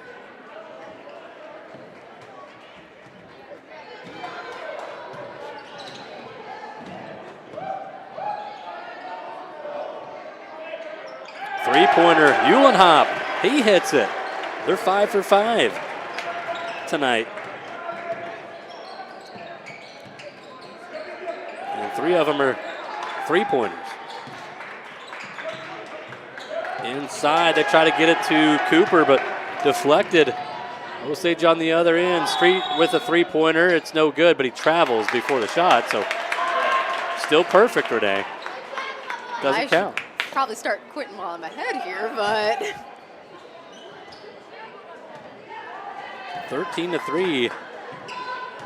6 points from Cochran, 5 by Uhlenhop, and 2 from Street. With it inside, Anderson. He's in some trouble, and we're going to call a foul on Osage. Get that on Uhlenhop. Or no, Bielefeld is called with a foul. His first, team second for Osage, and this is a turnover by the Vikings. Sloppy with the basketball here in the first part of the game. Long ways to go, but Vikings haven't been doing themselves many favors. Three-pointer, Uhlenhop, got it! Osage is 6 for 6 to begin the game, and 4 of them are three-pointers. Nelson, his shot no good, gets his own rebound, putback doesn't go, but right there is Juleseth. Juleseth with a little tip in, he's got 4.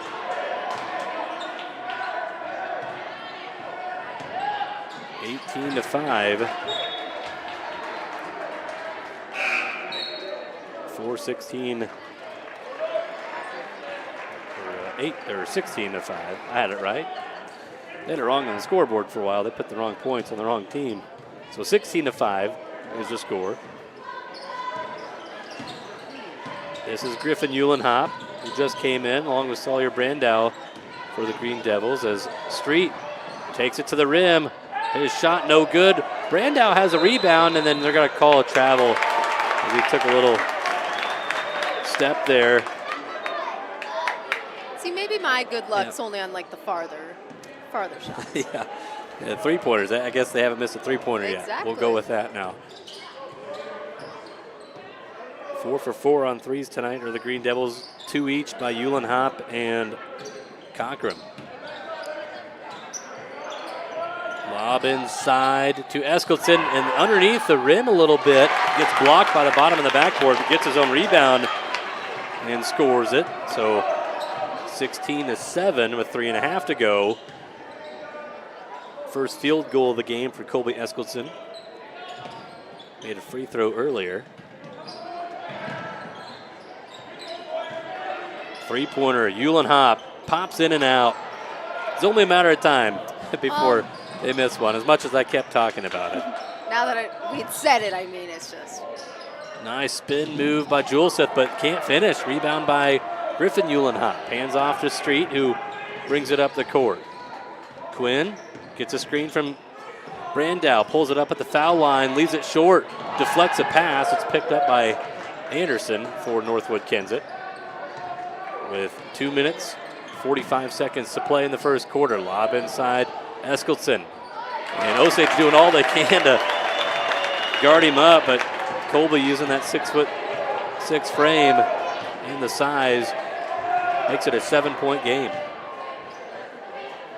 Griffin gets a screen from Brandow, takes it all the way to the block. He is fouled on a little scoop shot. He's going to shoot 2. That's going to be a foul on Eskildsen, his team first of the quarter as well for Northwood-Kensett. And 2 free throws coming up for Griffin Eulenhop. And the first free throw just goes off to the side, no good. Substitution here as Bowen Bain checks in for Northwood-Kensett.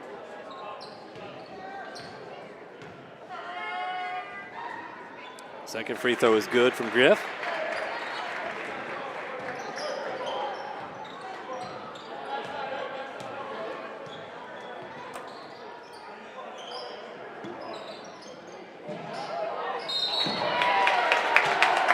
And a foul here on Osage. We get free throws coming up for the Vikings. It'll send Cooper Juleseth to the line. Foul goes on Griffin Eulenhop, his first, team third. Cooper at the line for 2. First one is good.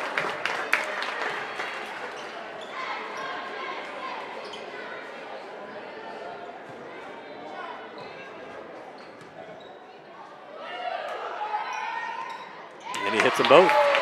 6-point game right now.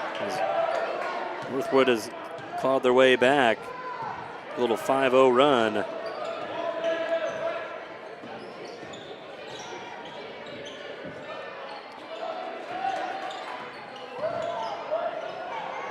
Three-pointer, Street off the front of the rim. Rebound by Eskildsen. His long pass down to Juleseth. Cooper is able to tip it and pick it up. 1:45 to play in the first. As Colby will pull up for 3. Off the rim, rebound Street.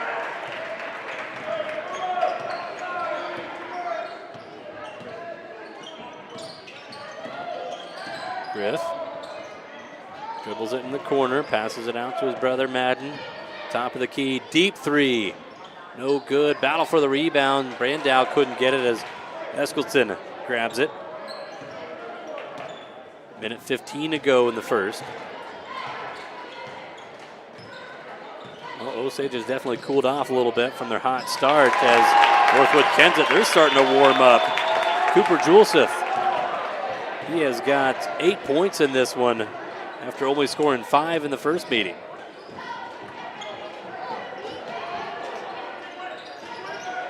Under 50 seconds. Three-pointer, Street from the right wing. Pops in and out.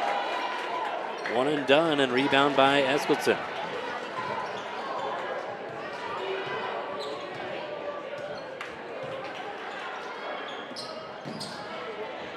Inside, Colby again, give him 10. And just like that, it's a 2-point game. Colby averages almost 15 per game, double digits here in the first quarter, and Osage is going to hold it for the last look.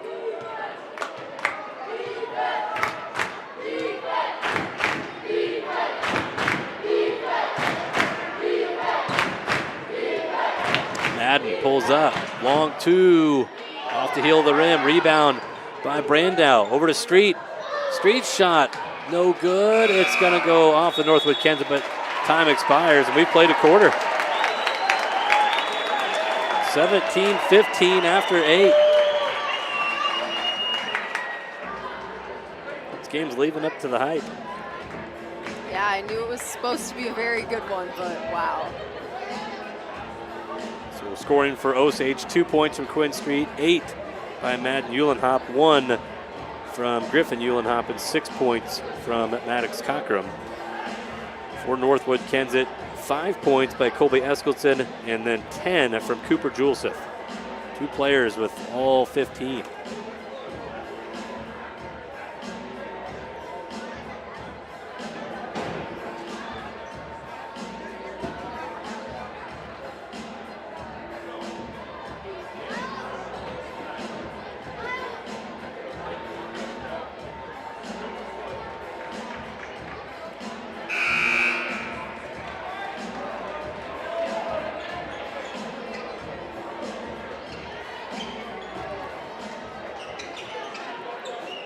Osage will have it here to start the second quarter, leading 17-15. They have led the entire game so far, but got up by 11 in that first quarter. Northwood-Kensett has made it a 2-point game to begin the second.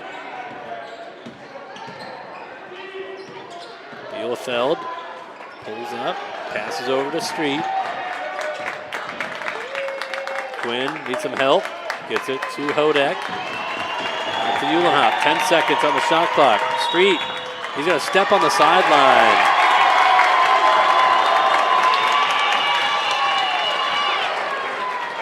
There is a large contingent of Northwood-Kensett fans here, and they know what they're playing for. Their student section also sitting pretty close to us as well. They're not in the typical student section area for the visiting team. Nice steal here, Will Bielefeld. Just picks a pocket from Bainey there. Or that was actually Carter Anderson. And now Uhlenhop, he's going to be fouled. Matt Uhlenhop is going to go to the line for 2 free throws. Osage at the line this game, 1 of 2. The foul goes on Lorenzen, his first. Team first of the second quarter. And the first free throw, in and out, no good. Madden, a solid free throw shooter, 91% on the year. Osage as a team shooting 69%. And this one rattles in there. Osage by 3. 9 points in the game for Uhlenhop.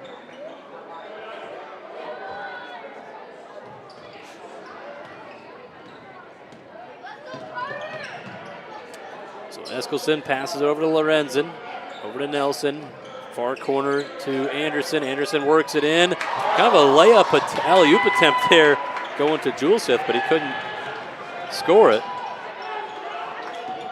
Spin move, Street dishes it out to Cockrum. Cockrum takes it inside. He is fouled, count the basket and 1 for Maddox Cockrum. So Cockrum has 8 points. He'll try to add to it. The foul goes on Lorenzen, his second. And a free throw coming up here for Maddox Cockrum. And he hits it. Osage back up by 6.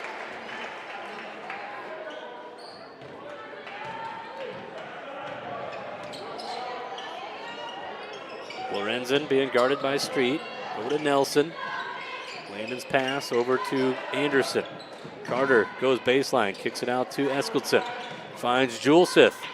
And Cooper's shot, he might have rushed it a little bit, and it's no good. Saved in by Cochran for Osage, and the Green Devils bring it up the court quickly.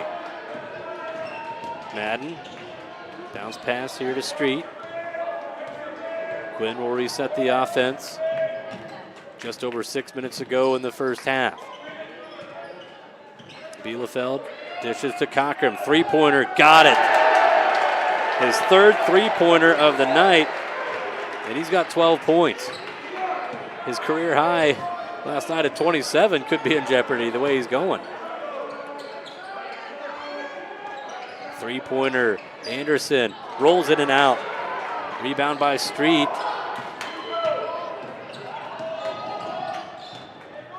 Quinn dribbles out of trouble. Working on Julesith, and Julesith got to commit the foul. That'll send Quinn Street to the line for two. Little spin cycle there for Quinn Street. That'll be the first foul on Julesith, team third of the quarter. Street at the line for two free throws. And the first one is good. So Osage back up by double digits. Nelson comes out of the game for Northwood. Looked like Bainey came back in, and Street's second free throw, he hits them both, and the Green Devils back up by 11. Matching their largest lead, 26-15, with 5:25 to play before halftime. Bainey in the corner. Bounce pass into Eskildson. And he's got it. Colby's got 7. It's a 9-point game.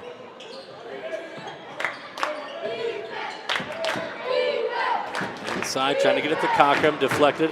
Max picks it up. Deep three, Uhlenhop, got it. You know, maybe my good luck is just at the beginning of the game, or it just comes in spurts, you know. Beginning of the quarter, Yeah, first couple minutes. Possibly. Osage by 12, their largest lead of the game. And that is a turnover by Northwood-Kensett. Good defense there, Will Bielefeld, to create some havoc. Osage by 12. Just over 4.5 to play before halftime.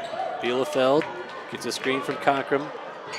Dishes it out to Street. He'll fire the three. Yes. Osage letting it rain behind the arc. I'll have to add it up quickly. They've hit too many threes for me to count on one hand. 7 3-pointers in this game, and we have a timeout by Northwood-Kensett. Comes with 4:11. It's a full timeout. Osage 32, Northwood-Kensett 17. Again, Osage has hit 7 3-pointers in this game.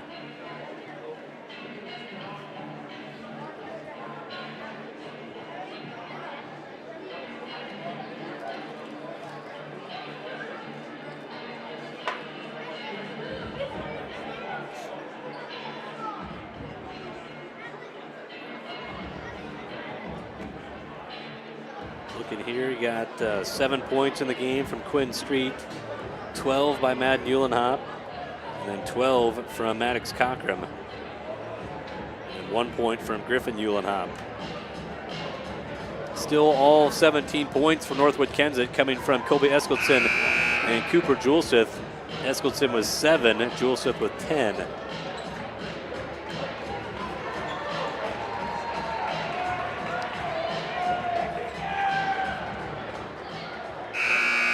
Northwood with 3 timeouts remaining. Osage yet to use one.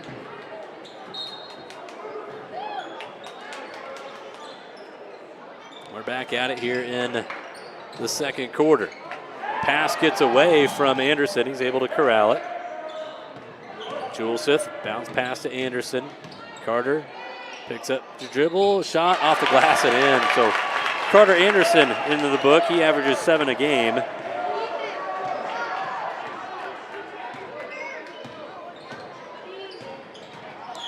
puts it into a long scoring run there, and Osage turns it over. Quinn Street, foot on the sideline again. 32-19. Under 4 minutes to play before halftime. Julesith being guarded by Madden Uhlenhop. Cooper dribbles into the corner. Kind of runs into Cochran. They'll kick it out. Anderson for three. It's way too strong. Bodies go on the floor, and Osage comes away with the basketball. Bielefeld, little fade away, too much. One and done look there for Osage. Lob into Julesith and hits a backboard. Osage picks it up. Cochran, layup, got it. 14 in the game for Maddox Cochran.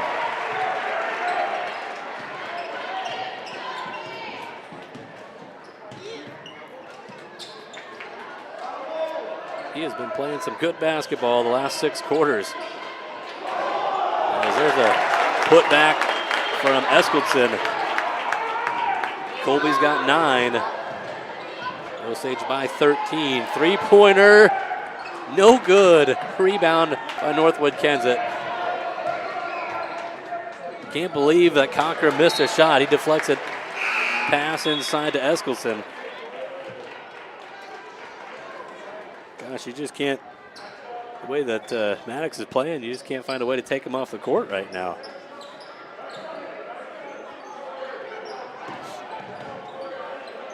Bainey, bounce pass over to Julesith, gets it to Eskildsen. He fakes a handoff, and he throws it away. He thought, oh, they're going to say deflected by Osage. So Northwood-Kensett will keep it. Nobody argued it, so it must be right.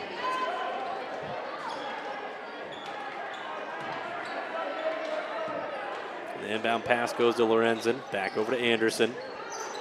Anderson needs some help. Gets it to Bainey. Back to Anderson in that right corner. Trying to get it to Eskildsen. He'll throw it to Lorenzen. Lorenzen baseline, and he is fouled. Evan Lorenzen will shoot 2 free throws. Hasn't scored yet tonight. He had 18 in the first meeting this year. A foul for Osage was on Quinn Street, his first. And Lorenzen's free throw is no good. First one.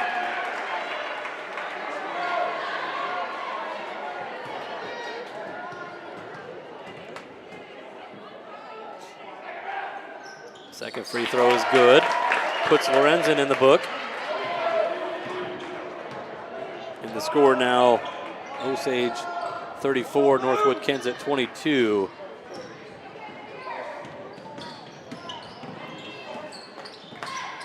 Two minutes and 57 seconds to play before halftime. Shot missed. Outlet pass. Bainey on the other end. And Bainey missed a layup. Rebound Street. All by himself. Couldn't get it. Street on the other end. No good. Brandow put back. He is blocked by Eskildsen. Deflected by Uhlenhop. It's going to go out of bounds with 1:37 to play before halftime.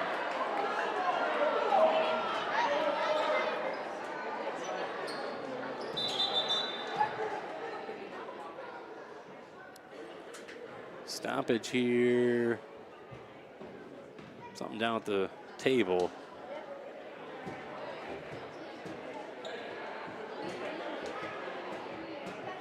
I think we're all good. Good thumbs up from the officials. So Osage by 12 with 90 seconds to play before halftime. Lorenzen out to Bainey. Eskildsen in the corner. Colby drives in. That's a held ball. Arrow's going to go with Northwood-Kensett. They'll keep it. As the Green Devils, they wanted to walk.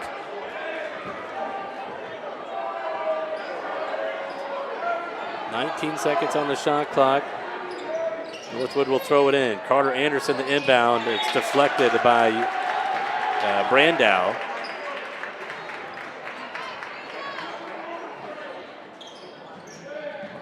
Inbound goes to Julesith, now Lorenzen, now Bainey. He'll fire the three, and it pops in and out, no good. Uhlenhop had it, but then it's going to go out of his fingertips and out of bounds. So Northwood-Kensett will keep it here with 1:12 to play before half.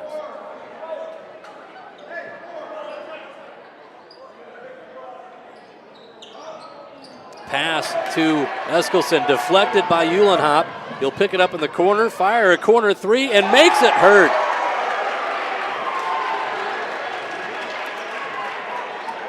Probably could have went to the rim for an easier two, but hits a corner three and puts Osage up by 15. Lorenzen, pump fake, gets Street up in the air. Lorenzen goes inside, shot no good. Brandow rebound. Gets it to Griffin Uhlenhop, up to Madden. 40 seconds to play before half. Griffin will set it up, goes right, cuts to his left, floater, got it. Griffin, the scorebook. Actually, that's his first field goal. He's got 3 points. He had a free throw back in the first quarter. Osage up by 17 here with 20 seconds to play before halftime. Trying to get one last stop to go into the break. Lorenzen, 14. Back to Lorenzen here, 10 seconds before half. Over to Eskelson. Lob inside, Juleseth, too high. Picked up by Uhlenhop. Griffin, 4 seconds, 3 seconds, takes it to the rim. He is fouled. 2 free throws coming up for Griffin Uhlenhop.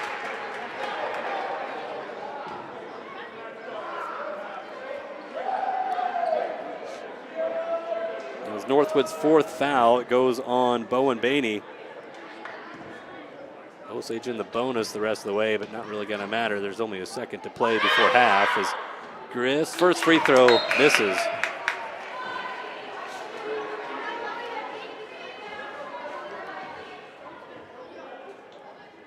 Got to have these ones. Add to that lead. Free throw, good. Osage by 18. Northwood-Kensett, they got it. They got time. There's 1.4. You got time for a catch, dribble, and shot.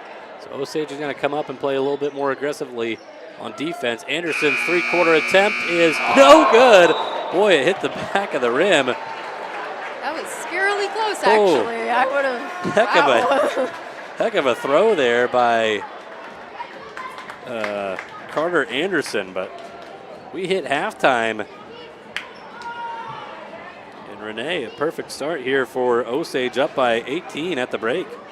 Yeah, and it's high, very high intensity for sure. Osage outscored Northwood-Kensett 23-7 in the second quarter.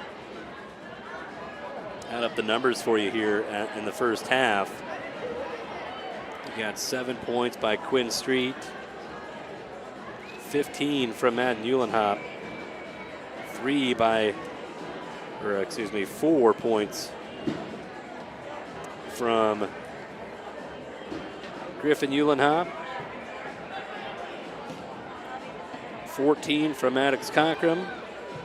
So 7 by Quinn Street, 15 Griffin Uhlenhop, 4 from, right, I said that backwards. Madden Uhlenhop has 15, 4 from Griffin Uhlenhop, and 14 by Maddox Cockrum, scoring by quarter for Osage. 17 in the first, 23 in the second for 40. And then for Northwood-Kensett, 9 points by Colby Eskelson, 1 from Evan Lorenzen, 10 points by Cooper Juleseth, and then 2 from Carter Anderson, scoring by quarter for the Vikings, 15 and 7 for 22. So we'll take a little break here at halftime. We'll thank more of our Booster Club sponsors and come back with the second half of basketball as you're tuned in to Green Devil Basketball on GSPN. During difficult times, Champion Funeral Home is here to offer guidance and comfort. Let us help you create a meaningful tribute to celebrate your loved one. Contact us at 641-732-3706 or stop in to sit down with our caring staff. Accidents happen, but with Farmers Mutual Insurance, we're here to help when you need it most. Whether it's your home or your farm, we provide reliable coverage to keep you covered. Farmers Mutual Insurance, where peace of mind is just a call away. Contact your local Farmers Mutual Insurance agent today. Unlock your farm's full potential with DeKalb and Asgrow from Jensen Seeds, a proud supporter of Osage High School. Our seed delivers higher yields through innovative crop protection and plant breeding. Choose Jensen Seeds and watch your farm thrive. Call Brad at 641-425-0494. Looking to tackle your next big project? At Mark's Tractors and Implements, we have the best selection of top quality equipment and expert service to get the job done right. From tractors and implements, we've got you covered. Visit us at 3787 Red Ball Road, Osage, Iowa. Mark's Tractors and Implements. Go Big Green. At Mitchell County Regional Health Center, your well-being is our top priority. We're here for you and your family. Trust us with your health because you deserve the best. Mitchell County Regional Health Center, your trusted health care partner for life. Learn more at mcrhc.com. We are a proud sponsor of the Green Devil Sports Network. Osage Co-op Elevator, with local expertise and a community-driven mission. Trust us to help you grow and succeed season after season. Contact us today at 641-732-3768. Osage Co-op Elevator is a proud Emerald sponsor of the Green Devil Sports Network. When it comes to electricity, tree, and snow removal, trust Sharper Services. Our experts, Terry and Corey, light up your homes and clear your space. They are fast, reliable, and always professional, brightening your day and clearing your way. Call 641-732-3630.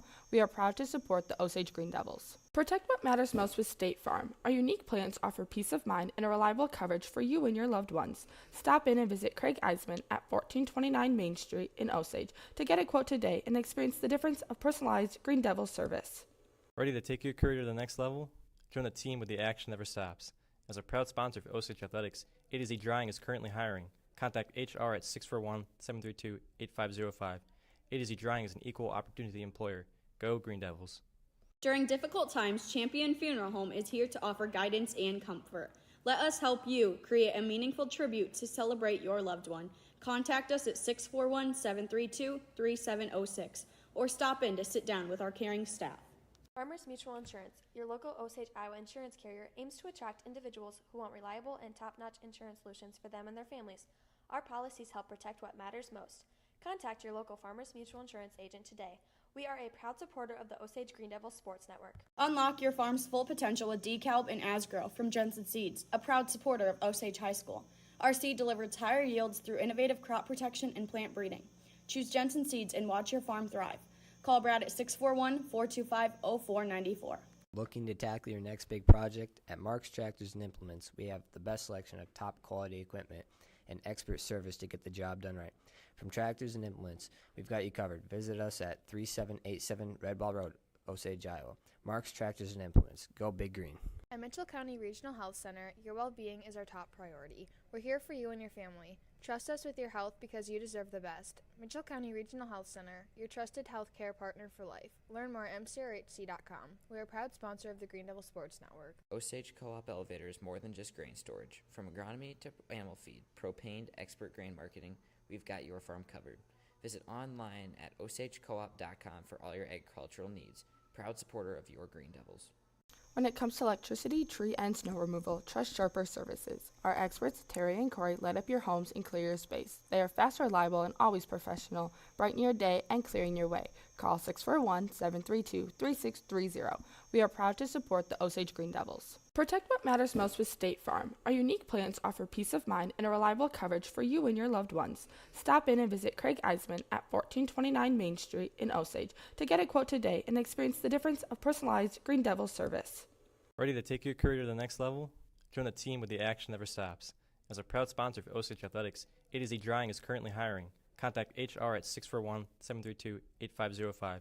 A-to-Z Drying is an equal opportunity employer. Go Green Devils. Support GSPN, our student-led sports streaming network, and help us bring every game to you live. Scan the QR code now or send your payment to 820 Sawyer Drive to donate and keep the action going for our athletes, families, and fans. Every contribution counts. Thank you, Green Devils.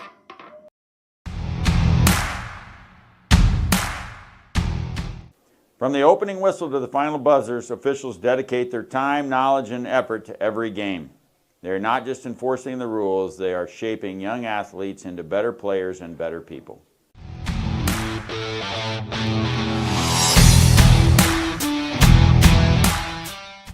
Being an official is no easy task.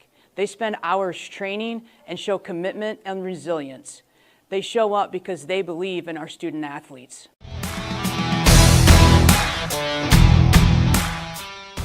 Officials are critical. They make sure the game is fair for everyone, and they're teaching our kids valuable life lessons.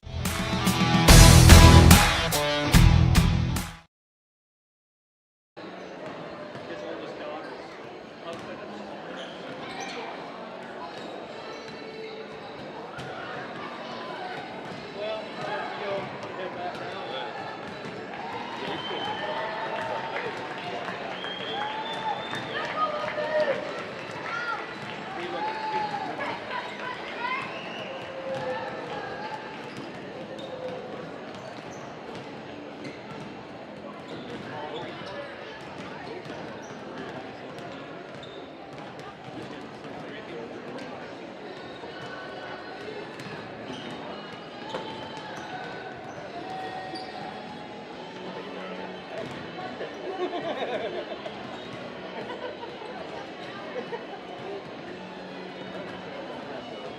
those guys will sit yeah, let's give it to them.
All right, Nolan Peters, Renee Newton, and Marley Carrick with you here on GSPN tonight.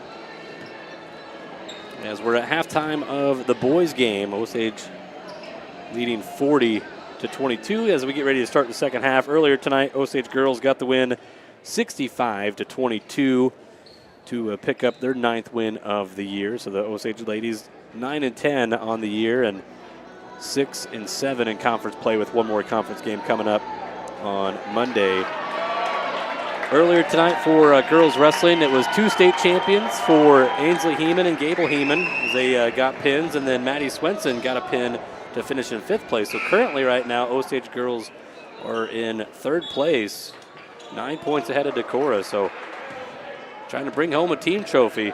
They just got to hope Decorah maybe loses one of their last 2 matches and they'll come home in 3rd.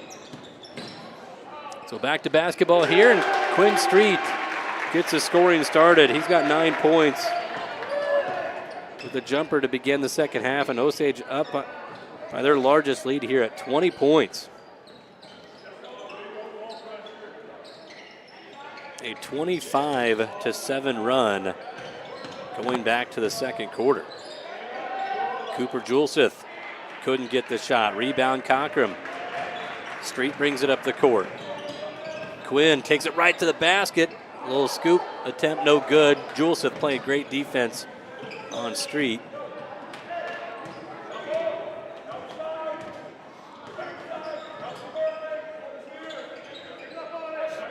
Osage back with their starting 5 with Street, Uhlenhop, Hodak, Bielefeld, and Conkram. Some contact there. The officials let it go. Hodak in the corner.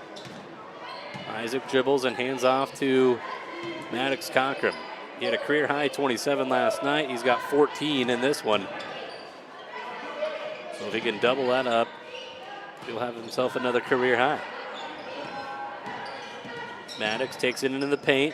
Underhand pass to Hodak, kicks it out. Bielefeld for 3. Good ball movement, but couldn't get the jumper.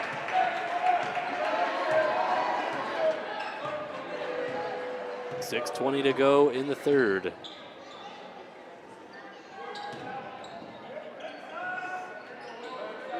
Nelson with it, lobs it inside to Juleseth. Lorenzen touch it, but his foot's on the baseline.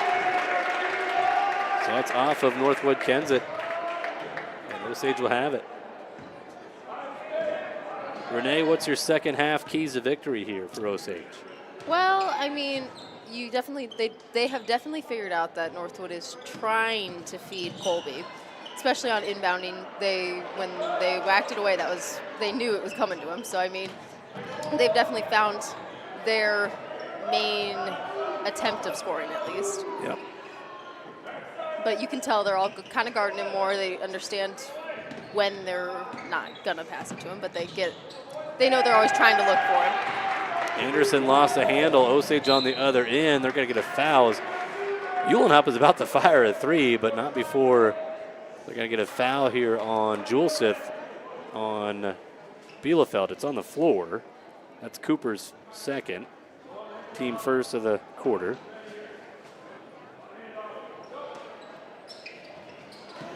Inbound right to Cochran. Maddox is fouled. Count the basket and one. He has got 16 and a chance to add to it. This foul is going to go on 44, or no, 24. The free throw is good by Cochran, a three-point play. That was Carter Anderson that committed the foul. His first, team second. Osage by 23. Juleseth is fouled. Does it look like Uhlenhop slapped his hand there, so 2 free throws coming up. The foul is on Uhlenhop. His first, team first, and 2 free throws coming up for Cooper Juleseth. And he rattles the first one in there. His first point since the first quarter. He had 10 in the first.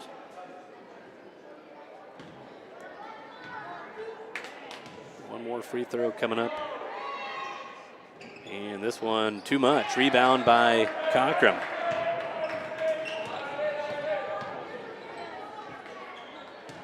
So 45-23 Osage. Just over 5 minutes to play in the third. Street, catch and shoot, got it.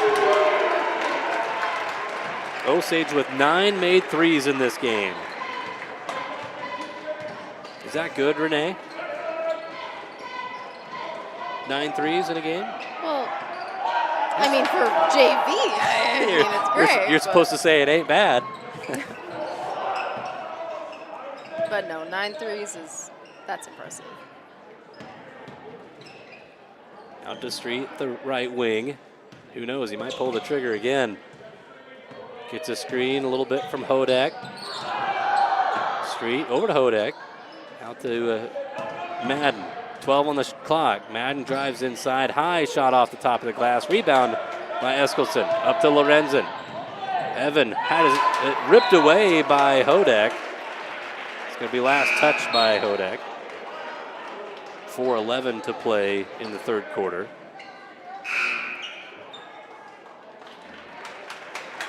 Hodek comes out of the game along with Bielefeld, and we have a timeout by who? Northwood? Let's see who it's on. Full timeout by Northwood-Kensett. They have 2 timeouts remaining. Osage has yet to use one.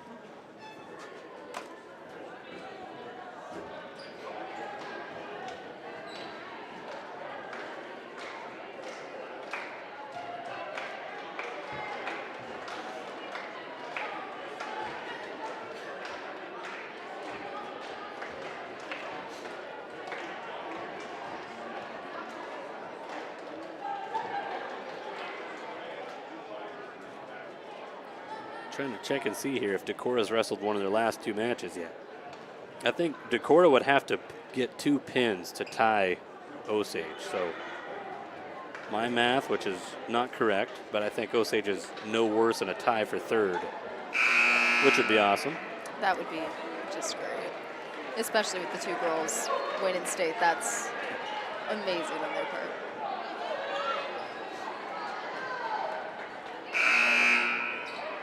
All right, 4:11 to go, third quarter. Northwood-Kensett basketball out of the timeout. And the inbound pass goes right to Eskelson. His shot goes off the side of the rim and a rebound by Madden Uhlenhop. So a quick 3 out of the timeout and a one and done look there for the Vikings. Madden pulls up for 3, pops in and out, though Cochran gets the rebound.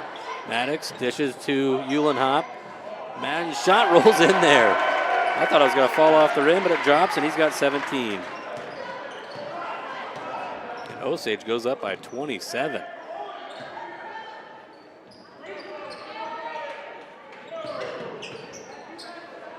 I would like to see what the field goal percentage numbers are for Osage, because it's got to be north of 60. They have not missed many shots tonight. There is Eskelson, the bread and butter there for Northwood-Kensett. He's got 11. He's probably working close on a double-double with as many rebounds as he has already. Madden, off-balance shot. This one no good. Eskelson had it. Gets it up to Bainey. Osage wanted to travel. Bainey dishes to Juleseth. And Cooper lays it in. He's got 13. A quick 4-0 run right there for Northwood. Makes it a 23-point game. Can't take her foot off the gas yet. And Osage puts the ball on the floor. Bainey, though, his pass thrown away. Save attempt by Juleseth, but good hustle. And it's going to go out of bounds off the Vikings.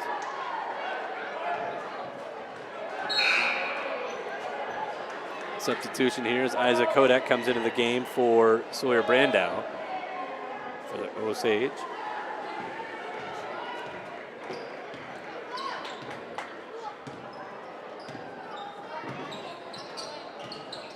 Griffin Eulenhop at the top of the key. Hands off to Madden.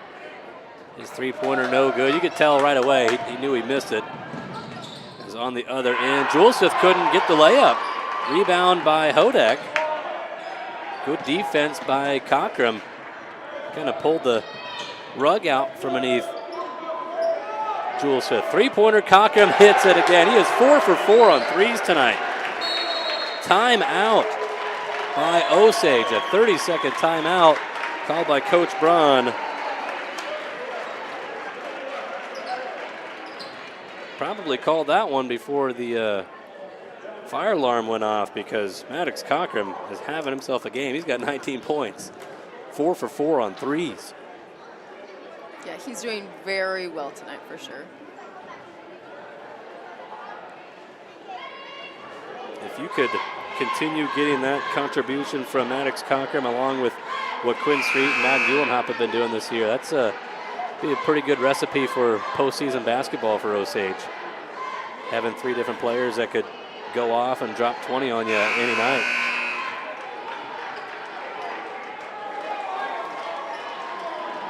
.203 to play in the third quarter.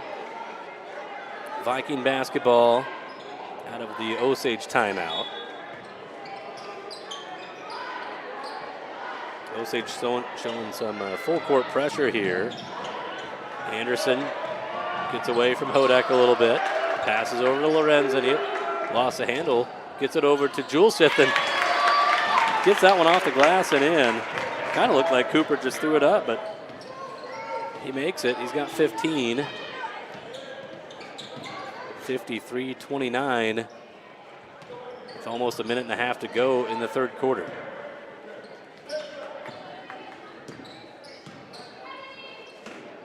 Osage right now outscoring Northwood-Kensett 13 to, well, make it 16. Holy cow. Maddox Cockrum, 23 points in the game. 5 for 5 on threes, so Osage now outscoring Northwood 16-9, or 16-7, I should say, in this quarter. Now make it 9. Yeah, and Maddox is getting pretty close to his career high with 27. He's at 23 right now. Yeah, he might break.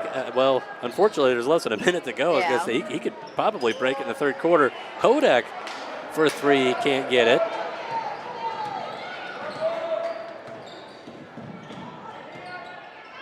Juleseth inside. He is fouled. And Cooper's going to shoot 2 with 42 seconds to play. The foul's going to go on Cockrum, his second. Osage second in the quarter, and Cooper Juleseth at the line for a pair of free throws. He's got 15 points in this game, matching his per game total coming in. And the first free throw is short.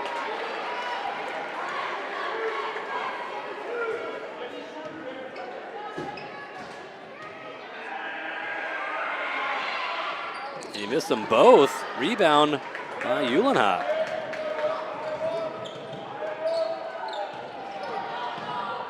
Cockrum to the rim. Oh, he was too close to the rim. He's got to scoot back and shoot a 3.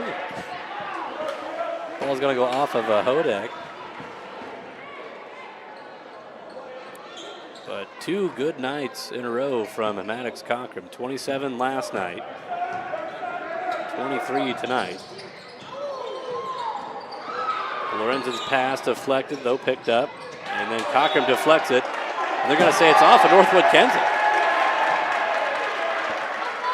Yeah, Northwood fans aren't too happy about it. I don't know. The official says it went off of Eskilson's knee. Oh. He was in a lot better view than me, so I won't argue. But It was close there for sure. so 10 seconds to go in the third quarter. Street with it, right corner. Dishes, Cochran, three-pointer, got it! No way! Maddox Cochran is 6 for 6 on three-pointers tonight.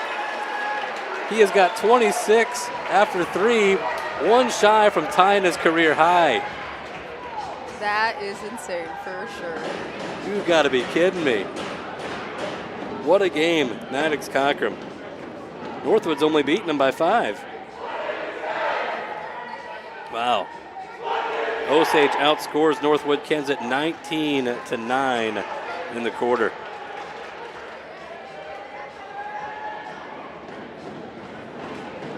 They don't do like conference player of the week awards in high school like they do in college, but if they did, it is absolutely no doubt Maddox Cochran wins it this week. I mean, we could give him some good shout-outs on here, but wow, that's impressive. Just can't miss. No. Unbelievable game. Fun to watch from up here. For sure, I've enjoyed it completely. I understand, Vikings fans, I don't know what you're telling yourself, what do you got to do to stop the guys? Crazy tonight. Some nights it's just your night. Sometimes it's not your night. But 2 nights in a row, that's impressive for sure. Yep, it has definitely been Cochran's night, no doubt. Inside, trying to get it to Eskilson. They're going to say off of Cooper. And Osage basketball with 7:45 to go in this game. So Osage, you're feeling really good right now, up by 28. Not going to count the chickens yet, but you close it out and you get the win tonight, and you are tied with Northwood-Kensett for the conference lead. We're going to have a foul on Lorenzen for the Vikings. But a win tonight for Osage and a win on Monday. And you are at least going to share a conference title. Northwood could still get a share with the win on Monday against Central Springs. As Street with the three-pointer off the mark. Landon Nelson with the rebound. On paper, you would definitely look at Northwood-Kensett beating Central Springs as the Panthers with only one win on the year.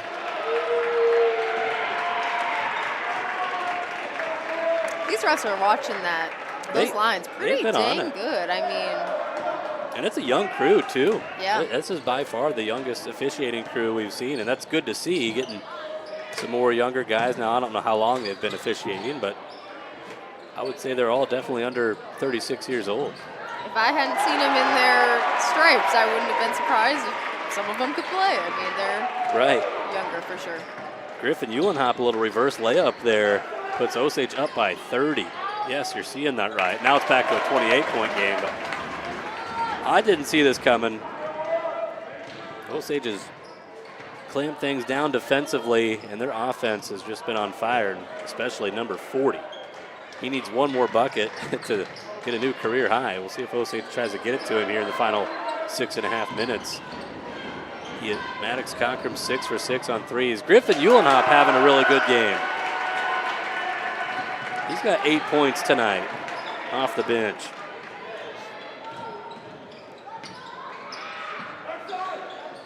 Inside, Cochran deflects it. And his foot's on the baseline there. Osage with just 4 white jerseys all over Colby Eskilson on that entry pass. As we have a substitution here, Logan Nelson comes into the game. 3-pointer by Cooper Julesif. He buries it. Cooper's first 3 of the night, his 8th 3-pointer on the year. We're under 6 minutes to go.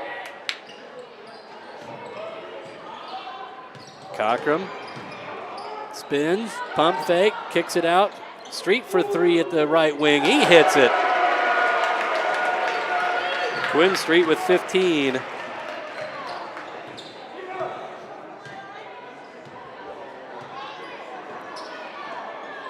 Osage was 66. And Nelson hits a three-pointer. Landon Nelson, that's his first three-pointer since he hit one against Osage back on January 10th.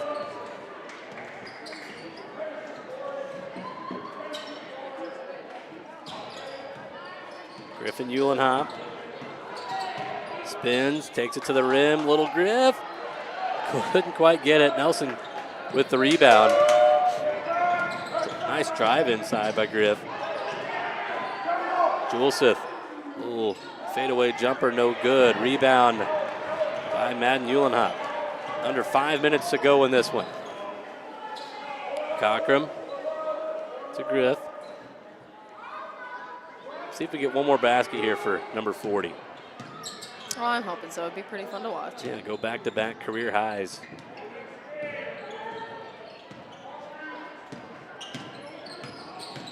Street takes it, count the basket and one. Quinn Street with 17, he could add to it. The foul goes on Juleseth, his third.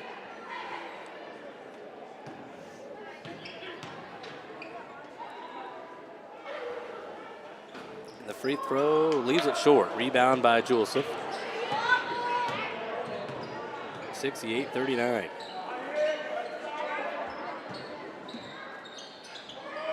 Nelson, another three-point attempt. This one's no good. Rebound, though, by his brother, Logan. We're going to have a held ball. Arrow's going to go to Osage.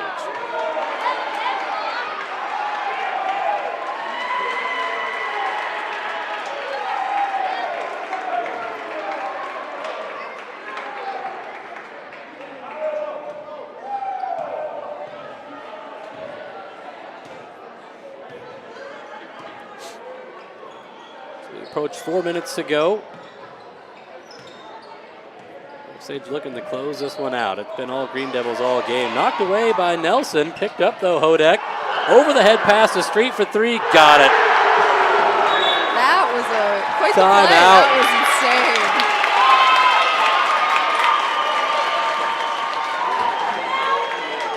insane. Must have had a technical on who? I didn't see it. I didn't either. It wasn't. It's on Osage. Street's got 20 in the game. The technical goes on Isaac Hodek. Oh. And free throw here for Colby Eskelson, and the ball back for Northwood, and Eskelson's free throw is no good. I didn't see what happened. He must have taunted or something after the made three-pointer. Things have been getting pretty chippy out there, there's no doubt. And both free throws were missed by Eskelson. That is just, it's been a rough night here for Northwood-Kensett.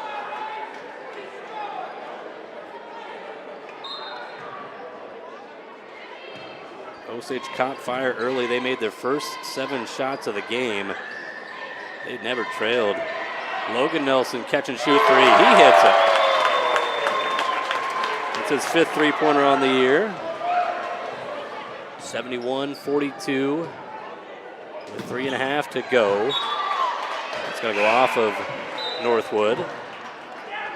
Sawyer Brandow back in the game for Osage. We get Cameron Chenhale in for Northwood-Kensett, number 10. Cockrum still out there. He's been held scoreless here in the 4th quarter.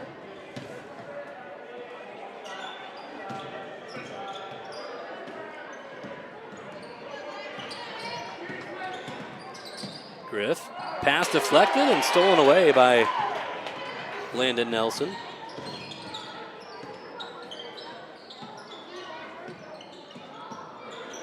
Lorenzen catch and shoot three. That's good. Northwood-Kensett's hit 3 threes in a row.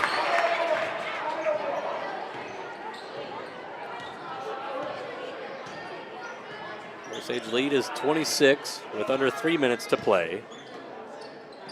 Griffin inside. Got it. Griffin Uhlenhop, he has got 10. His career high is 11.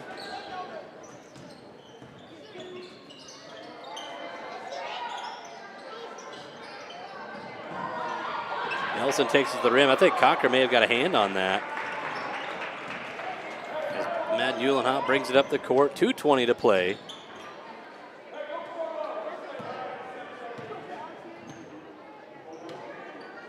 Little isolation here for Newland.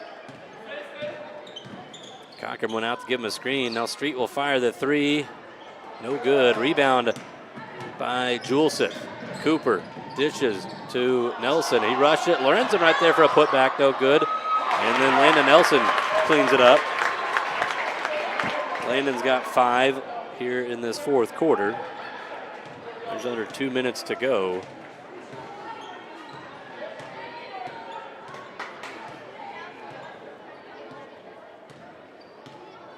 Osage just trying to bleed out the clock.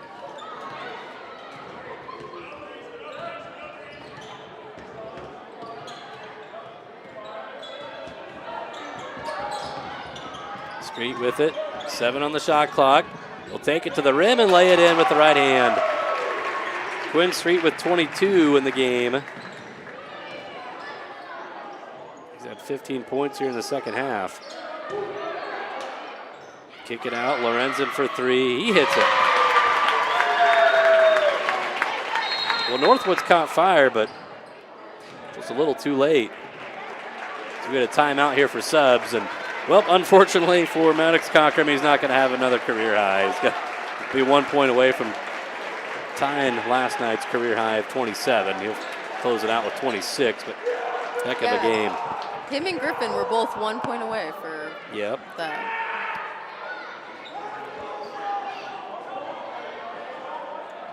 But awesome for these guys to get some playing time. That's really great for them. 1:01 to play.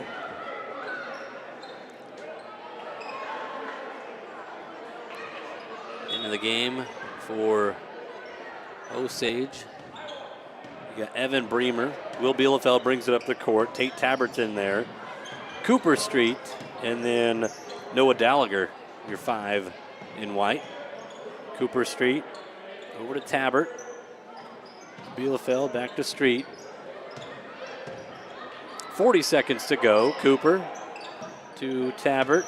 Tate holding on to it. 10 seconds on the shot clock. Tabbert swings it over. Gallagher to Bielefeld. Corner 3 for Will. Got it. Will Bielefeld, his first points of the game. 20 seconds to go. We do have a foul here on Bielefeld, his second. Team second of the quarter.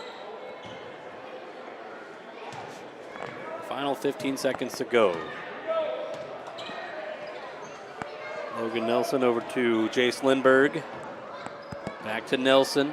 5 seconds.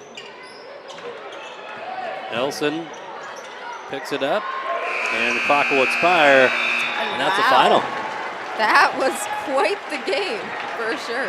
Osage came to play tonight, and just the hot shooting to start this game. They never looked back. Made their first 7 shots of the night, and they come away with a 78-50 win. So that was impressive. Renee, you're 2-0 on the mic, so might have to keep you. I might just stay for you. Well, Marley and I are going to run down to the middle. Yeah, you better go. They clear off. Yep, better go say hi. Go stand right in the middle of the court. Well, thank you again so much. Problem. This has been so awesome, and we've really enjoyed this whole experience. Thank you. I appreciate you girls for being up here. And thanks for letting us. So big thank you to Renee Newton and Marley Carrick running the camera, and then Renee also on the mic as well. We'll add up your final numbers in this one real quickly. As Osage wins it 78-50.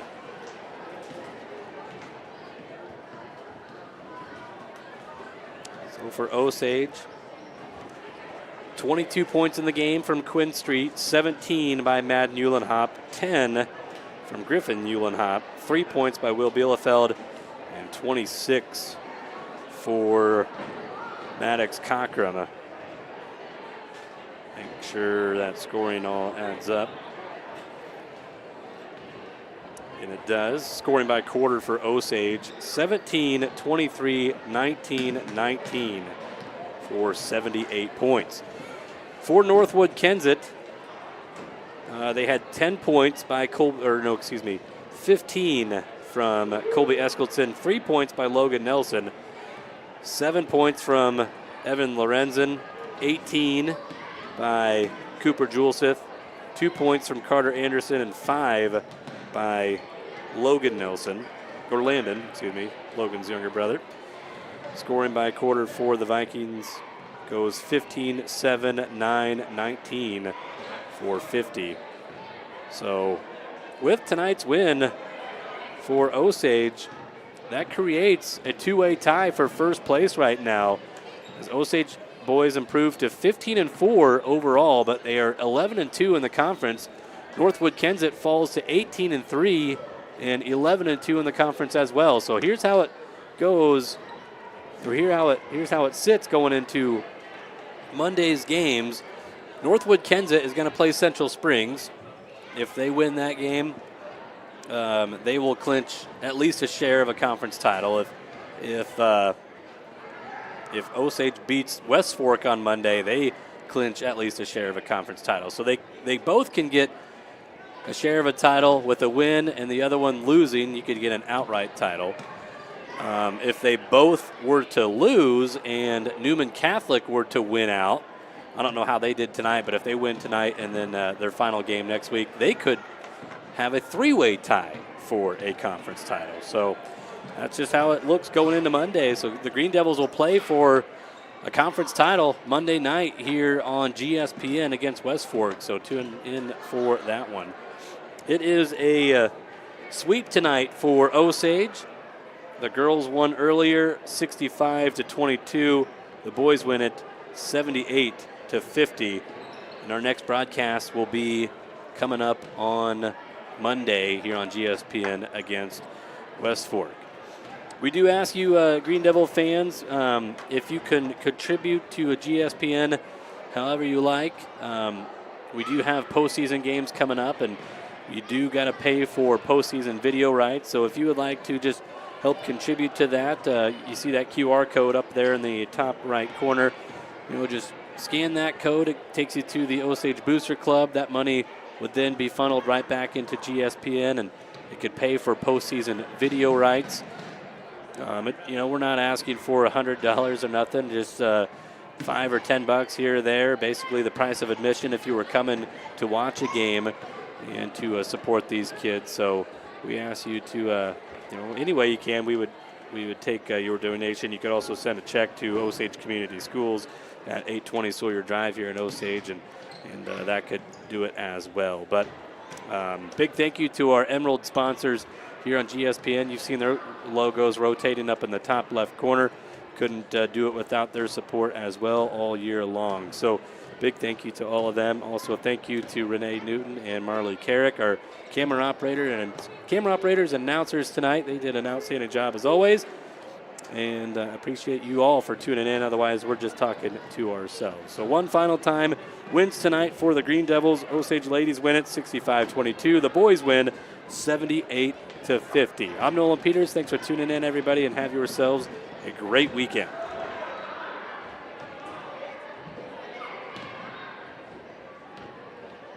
I did not see that coming. Concord never missed a three. Nope. Last night he was 27.